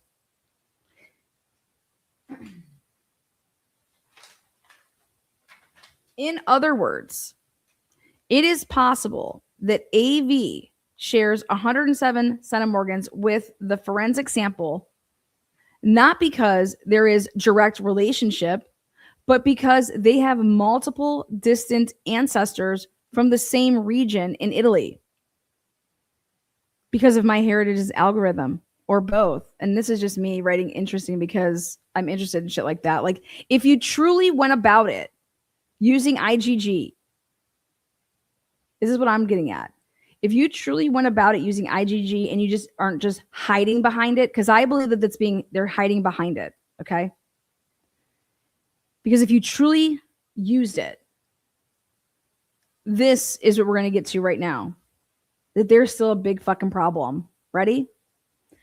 One way to evaluate whether the matches are related within the time frame proposed is to consider not just the total amount of shared DNA, but also the number of shared DNA segments and the size of the longest segment. Although this information was requested in defendant's fifth motion to compel discovery, it was not provided. She's getting at, this is why you don't have it. Ready? No matches to the forensic sample were related through Brian Kohlberger's mother. No matches to the forensic sample were related through Brian Kohlberger's mother. Mother. None. None. In other words, even if the matches to JS and AV were obtained legitimately, and even if the match to AV was not affected by, this endogamy, the FGG search did not identify Mr. Kohlberger. Boom, daddy. Fuck yeah. Like I've been saying. Woo! They hid behind this shit. Whoever bought in stock, man, holy shit. They use this as a front. Me and Gabriel Vargas talked about it extensively. I don't even think IGG was used. But when you got to cover for how the real reasons you got to a motherfucker, because I said, wait, what? Wait, you need to explain this. Several other men in the extended Kohlberger family fit those DNA matches.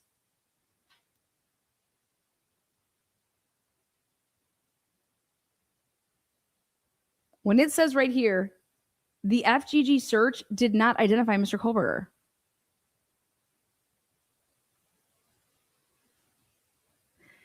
These idiots didn't even try to talk to make it seem like they used IGG. Go and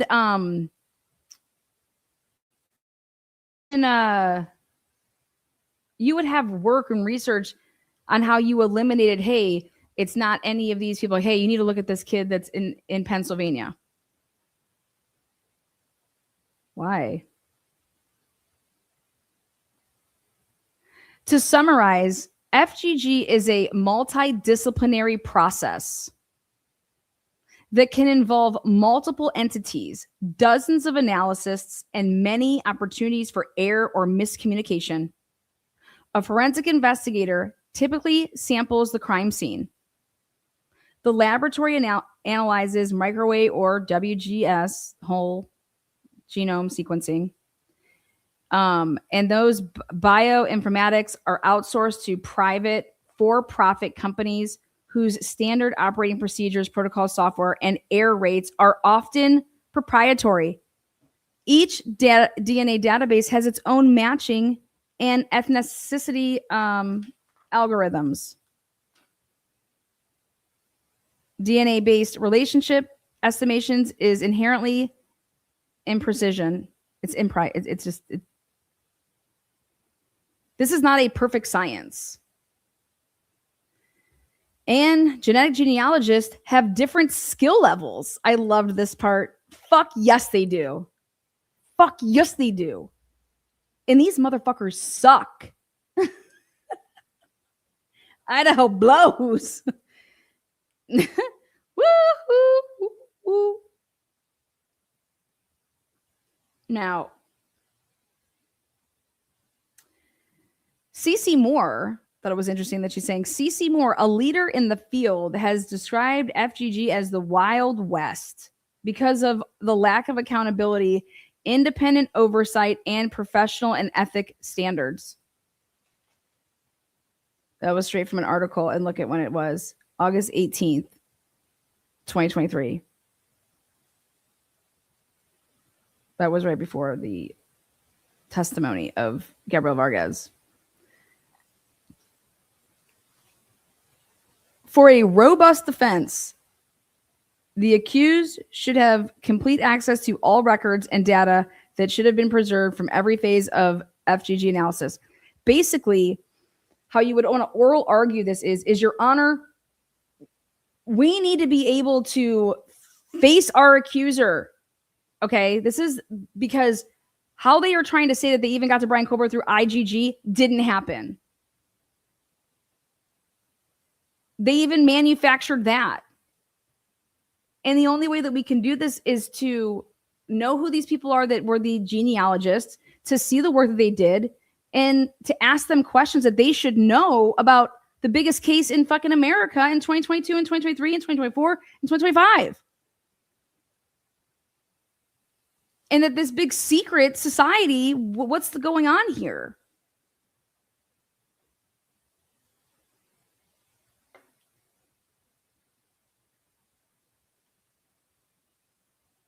Ann Taylor needed to get in front of the mirror, you guys, and start practicing her, how she was going to go about oral arguing this, because that's how I would say it. Because all you have to do is ask one question. Can you give the expert opinion that it is plausible that this whole thing was manufactured? And when did it become manufactured? Well, what it tells me is that they already knew who the DNA belonged to. That's what Jay Lawson said, and said it in like 5 words. Okay. And then now you have to work at it and see, okay,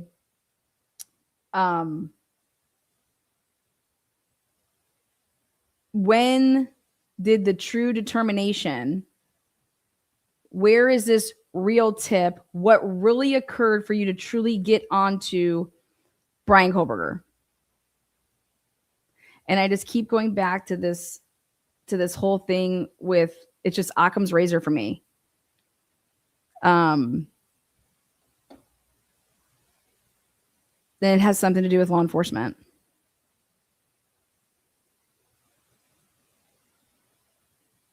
Because let's be honest, guys, they don't give a fuck if you're a CI. Okay. They care about themselves and to protect whatever it is that they're doing. So whatever this is, this big protection here, it has everything to do with whatever the hell they were doing in connection with those universities. It's the police and it's the universities. And they took a huge hit over there at WSU, and it rocked. And that should have been drumming up and been talked about a lot. And then all of a sudden this happens. And then it's like WSU, none of the perv shit that's been going on with the police department, it's like it didn't happen. And then, but to hear that Brian Kohlberger's like mom's side, his mother, like none of it's in there, and that they were literally in a third fucking like, I mean, we're talking hella way up. You know how much, I mean, I asked Gabrielle, I was like, how long did that take you? She said, that might not ever even get solved. But she's like, that would take months. It also depends on how good you are of a digger. But if you get in the wrong rabbit hole, you're so fucked. And then to think that you're not going to keep any of your notes, to know that don't go down like I already went there. We can't go that way. Like, to think that I'm going to do this with no material, get the fuck out of here. No, you're going to know already. It's like this. If I already know the person and now I need to know how to work backwards, because who's he related to? Okay, I need certain people's DNA to go in there, and that's going to connect a huge part of my, because that's what I was trying to ask her. I was trying to say, we need to see these. I want to see these matches because I want to see if other people's DNA was uploaded and when and how long that DNA profile was on the market in there. Because what I think happened at the same damn time, okay, is that Othram was working on it and doing it legit, and the FBI at the same time was working on it and wasn't doing it legit. All right? At the same time.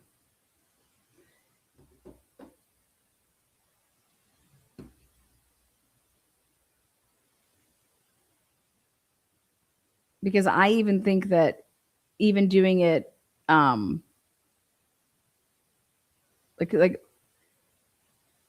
you're still not going to get to that by the 19th of December, even cheating. Like, even you cheating is not going to get you to where you got by December 19th. And what I think all this was all a bunch of fucking show. It's a pony show here. And the 6 or 7 weeks, what you did from it is that bought you guys time to do whatever you needed to have evidence that's spoilage. Everybody knows after 30 days, you know how many cameras aren't available anymore? Everybody knows as more time goes on, but this 6 or 7 weeks, the investigation shows me that it was clearly never to find a killer. It was clearly never to eliminate, to go from the inner circle out, to talk to these people's parents, okay? To have truly follow-up conversation. I mean, the type of investigation that was done was it's like a shell. It's like a shell company for what you're truly doing in like laundering money. It's no different. This is all for show. This is shell. And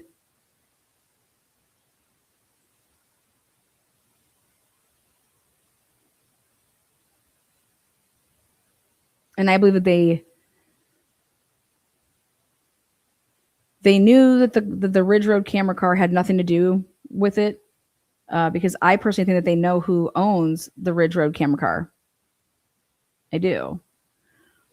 And that's why certain interviews were happening with the FBI.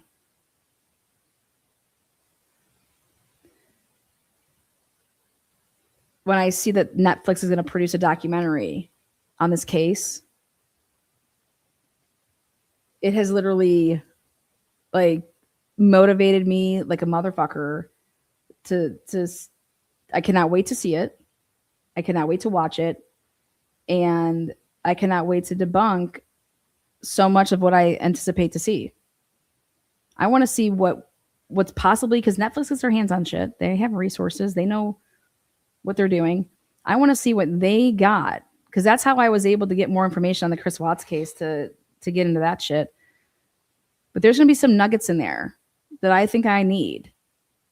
And drop some of that shit. So, because if they have it, that means we can get it. What did they get through a public request? What did they get through an FBI request? Or what did they get through the leak? So I'm here for that documentary. I think that everybody should watch it. If you've been watching this case, if you say that you have a good eye for things, you should watch it, and you should see if there's something that you've never seen or heard before in there. And you should ask yourself, where did it come from? And that's what I'm going to do.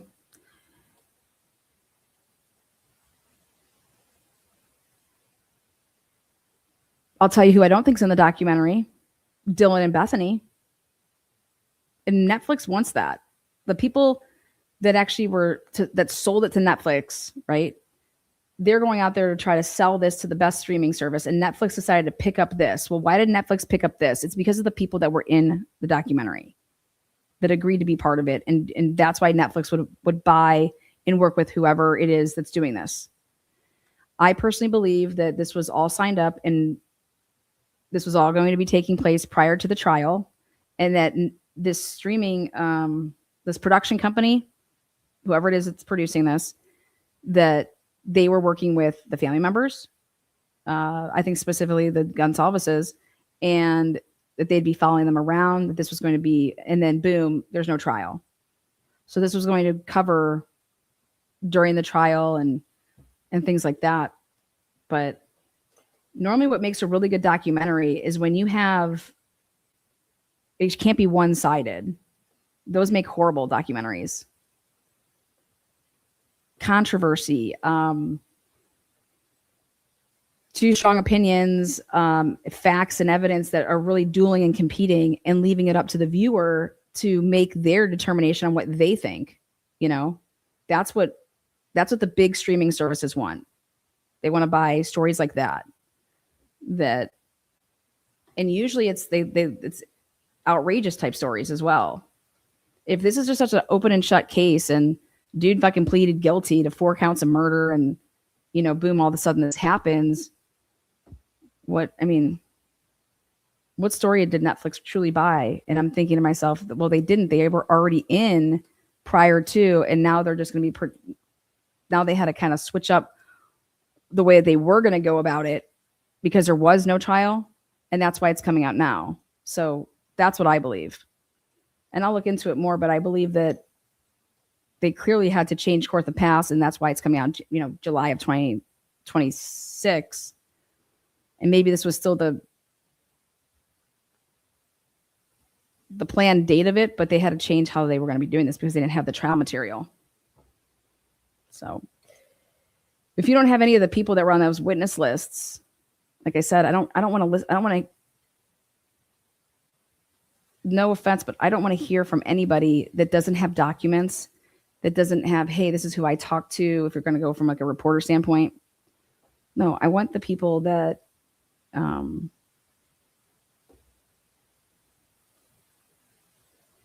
that were part of it, that their lives were changed because of it, and how, and what it truly was like for those 6 weeks to say, hey, well, I didn't have anybody call me. The police weren't even contacting me.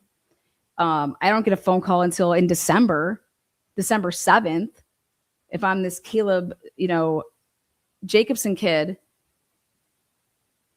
yeah, you were over there all the time. Your cousins with Hunter Johnson, he makes the 911 call. He's over there, and you share an apartment with him. But people are saying that you're odd. That's really odd. And yet you're not contacted until December 7th. That's odd to me. That really shows me. And then now here, if we get into, which I will later, if you talk about what Dollinger wrote in his affidavit for this EWU thing that's coming up in August, he said the way that they ran this investigation was that basically the MPD was in charge of the MPD, the Idaho State Police were in charge of the Idaho State, like it was like task force. And I'm like, what? And so like, we'll just read it, but it's absolutely fucking wild. And I'm going to talk about it this afternoon. I'm going to go enjoy some lunch here. I wanted you guys to have the material. Tell me what you think in the comment section of the video. All the super chatters are awesome. We have a new member in ICE Press. Is that Mr. Nastley? Is that what that is? He gifted a Truth and Transparency membership. Can't even see that. Is it MM? Maybe that's MM. Well, fuck yeah, welcome. Thanks for gifting a membership. Sarah, what's good, Sarah? Sarah's a new member. Lovers Monkey, I hit you up there earlier, then came back with another super chat. My previous message in chat said, why defense doesn't have subpoena power unless permission from judge? Yes, they would have that. Oh, what's up, Birdie? What is up, Birdie? I didn't even see this earlier. He's probably not in chat anymore, but what is up, my man? I hope you're doing well, but they wouldn't do that.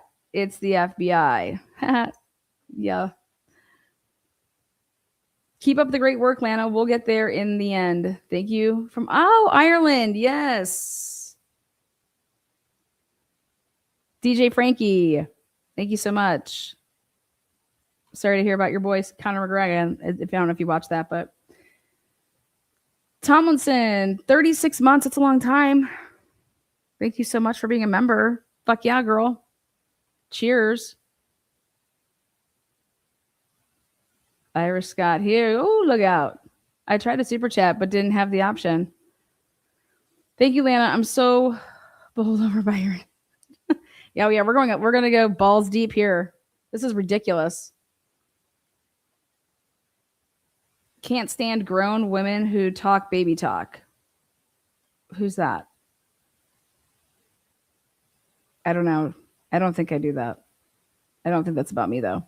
Cyray is on today. Yes, he is. The Custody Queens. I think that's, I want to say, I don't know. Is it 1? But is that 1 like Eastern Standard? Is it, I don't even know. Go over to the Custody Queens channel and they have it up there. They have a thumbnail, I think, already. Lana is the Mutts Nuts. I don't know about that if I want that. Thanks, Meow. Hey, Jay Wiz, what's good? You rock, Lana. Enjoy lunch. I'm going to enjoy lunch. I still haven't quite decided where I'm going to go. Who else? These are not BF's first rodeo with people dying unexpectedly in her presence. It won't be BF's last BF, is it? Who else died? Are you talking about Bethany Funk? Who else died in front of her?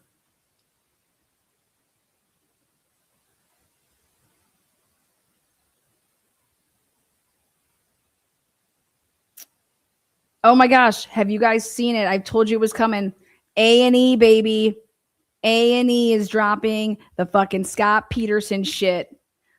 I'm fucking here for it, and I will debate any single human in the fact that Scott Peterson, based off of the evidence, is 1,000%. You would find him not guilty. You would acquit him. What those bastards did in Modesto, all those people, they're gonna have to deal with God. He may cheat on his wife. I think that Lacey knew that he was a womanizer, but he was doing it before, and that was really, really relevant because he didn't go and kill for Amber fucking Fry, man.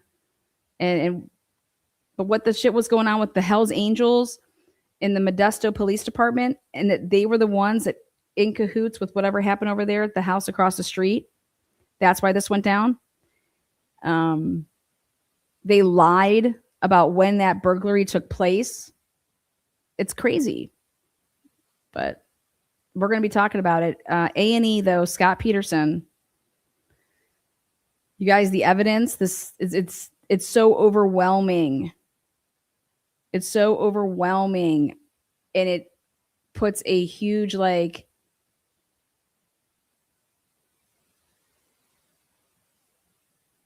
what was Modesto doing with the Hells Angels back in the beginning of the 2000s? The end of the 90s. Custody Queen says 4 hours until they're live. There you go.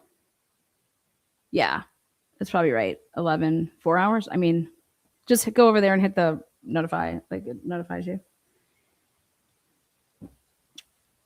Scott Peterson deserves a new trial. Hands down.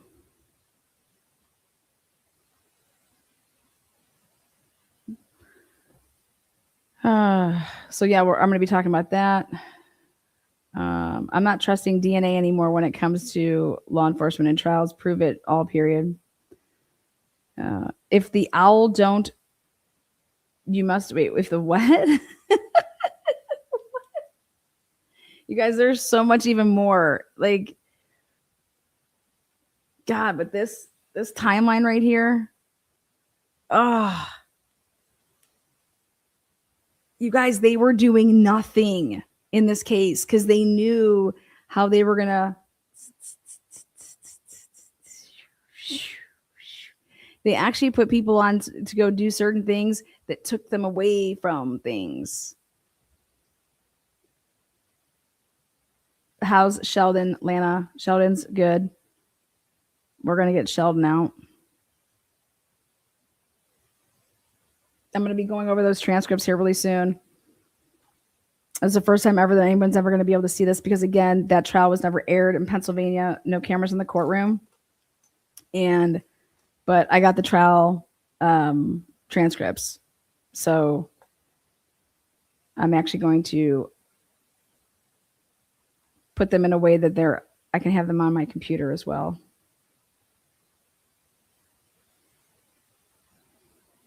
I want you guys to all see what went down in this courtroom in the Sheldon case. And why it's taken so long to get their hands on this is because they were sealed. After I basically outed the fact that the judge married the juror, and the juror was the neighbor of Rachel Del Tondo, who was the victim, because I got quoted for the trial transcripts back in 2021 for $9,000. And then all of a sudden, boom. But shit, if I would have ponied up that dough, 9 G's, I could have had the trial transcripts before they would have went into being sealed. But those records were sealed. They're not anymore. Sheldon gets his own copy of whatever. And so I went through Sheldon and I said, can I have your trial transcripts? I'll organize them. I'll, make another duplicate copy. And he said, I don't think you even need to do any of that. He's like, let me just get it from my lawyer and get it to you, get it to my family, to get it to you. So Sheldon best come on panel when he gets out.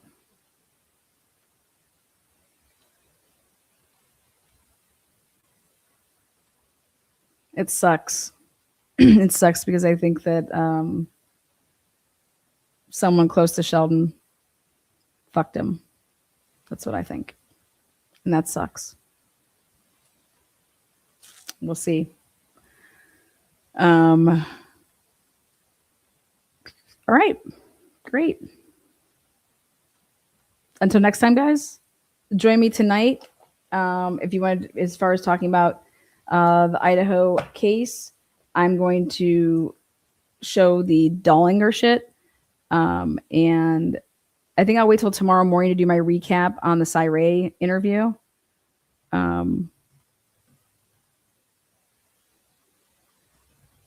Yeah, Friday. Fuck around Friday. I like that. Fuck around Friday. We'll do that recap. Thank you, Sheila. You are a trusted source. Thank you. Don't be hating. Love that you're here. Mary P, what's up, motherfucker? Oh, and by the way, is Yuri in chat? Yuri, I got something special for you tomorrow. Oh, yeah.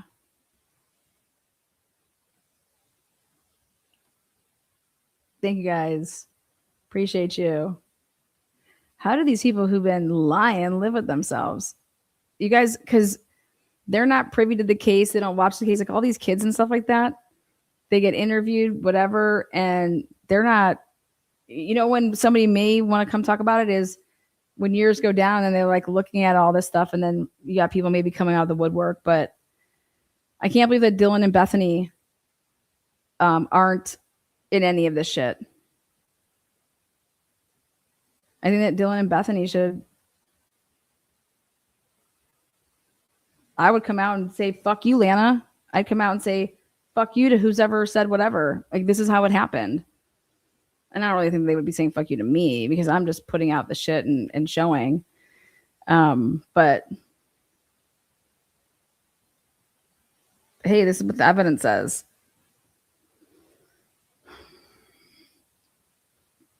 So, oh, let me check my Cash App. Hold on. Oh, yes. Holly Berry. I love that name. Lindsay. You guys rock. Yes. Holly, $20 Cash App. Thank you so much.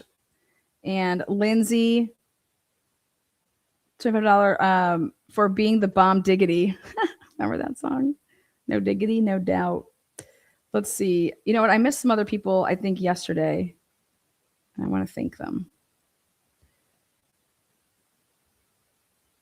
Have you guys not been just like staring at your like Amazon shit now? I've been like checking my Amazon stuff like a fucking lunatic.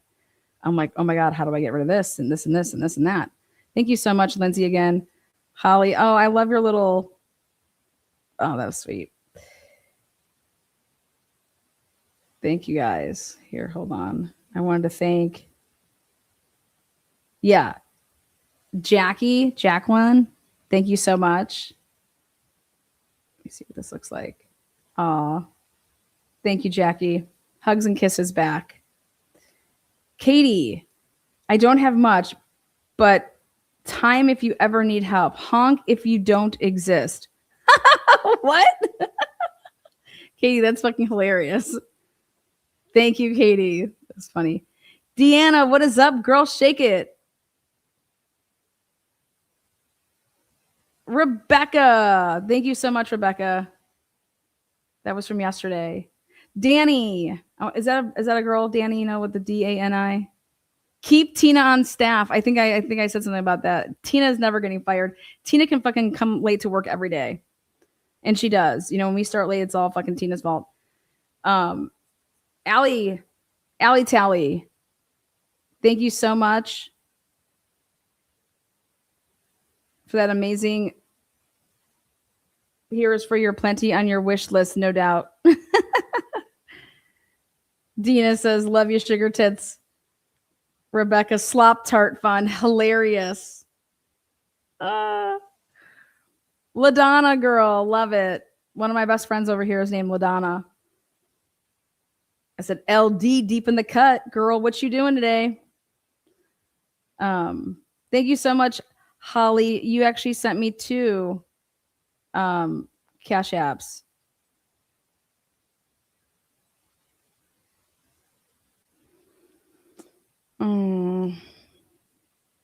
Melissa, thank you. Keep moving forward.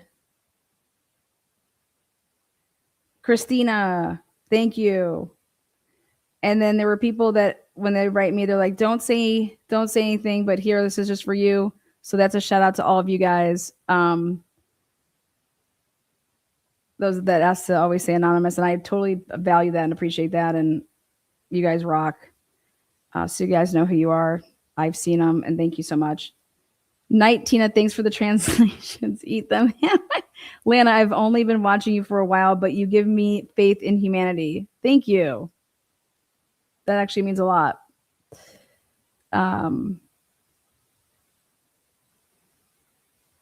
Simple Me Too. That's so funny. Love Tina. I need a Tina to make sure I wake up on time for these lives. I know. Wait, are these early for you guys? I figure like let's start the day with a fucking bang, man. I'm also a Danny with an I. Love it. Beautifully broken woman. What are you guys expecting? I think maybe I should do a pregame for the Cyray live. I think we should have like a pregame. Should we play Power Hour? Have you guys ever played Power Hour? You guys want to do Borgs and shit? Should we do that? Let me see what time that live is. Lord knows we can. Let's see.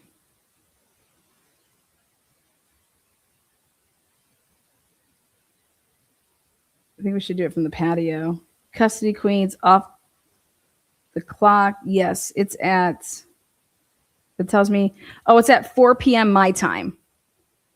Oh, fuck yeah. Let's do happy. Let's. Hell yeah. We should do a pregame. Like a 3 to 4. Have you guys ever played Power Hour? You guys want to try? Who wants to do a Power Hour? Come on, y'all.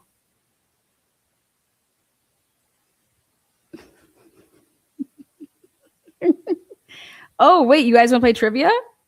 Oh, hell yeah. I got it. I'm going to create a trivia game. We're in. We will do trivia. Idaho4 trivia for Power Hour. I'll ask trivia questions for you guys, and we'll see how good you are. How about that? It's going to be of all random wild shit. Or we could play a game of categories. You guys know I used to own a trivia company. I mean, I still technically do, but it's team trivia. Woo, woo. Yeah, we'll do that. All right, so then I will start a live. And since I'm going to do that, I'm going to push back my Kenzie Sharilla reading. I have to save my voice anyways. It's just so fucking raspy right now. Thank you so much, Caroline.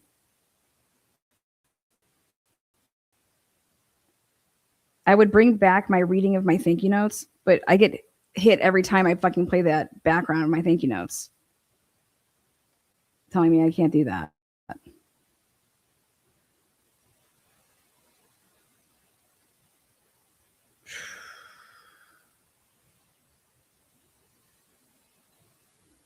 Okay. We're going to do, I'm going to start right at 3, and we are going to do a game of categories. It's kind of like, we'll see how creative people can get. Have you guys ever played categories? It's fucking amazing. And bring your alcohol. Bring your fake alcohol. Bring your Borg. All right. See you in 3 hours. Peace out. Thank you guys so much. Moderators, thank you. Oh, Yuri, you're here. Make sure you join me tomorrow morning. I have a surprise for you. I'm starting my live with a Yuri surprise. All right, guys, much love. See you in about 3. Peace. Peace out.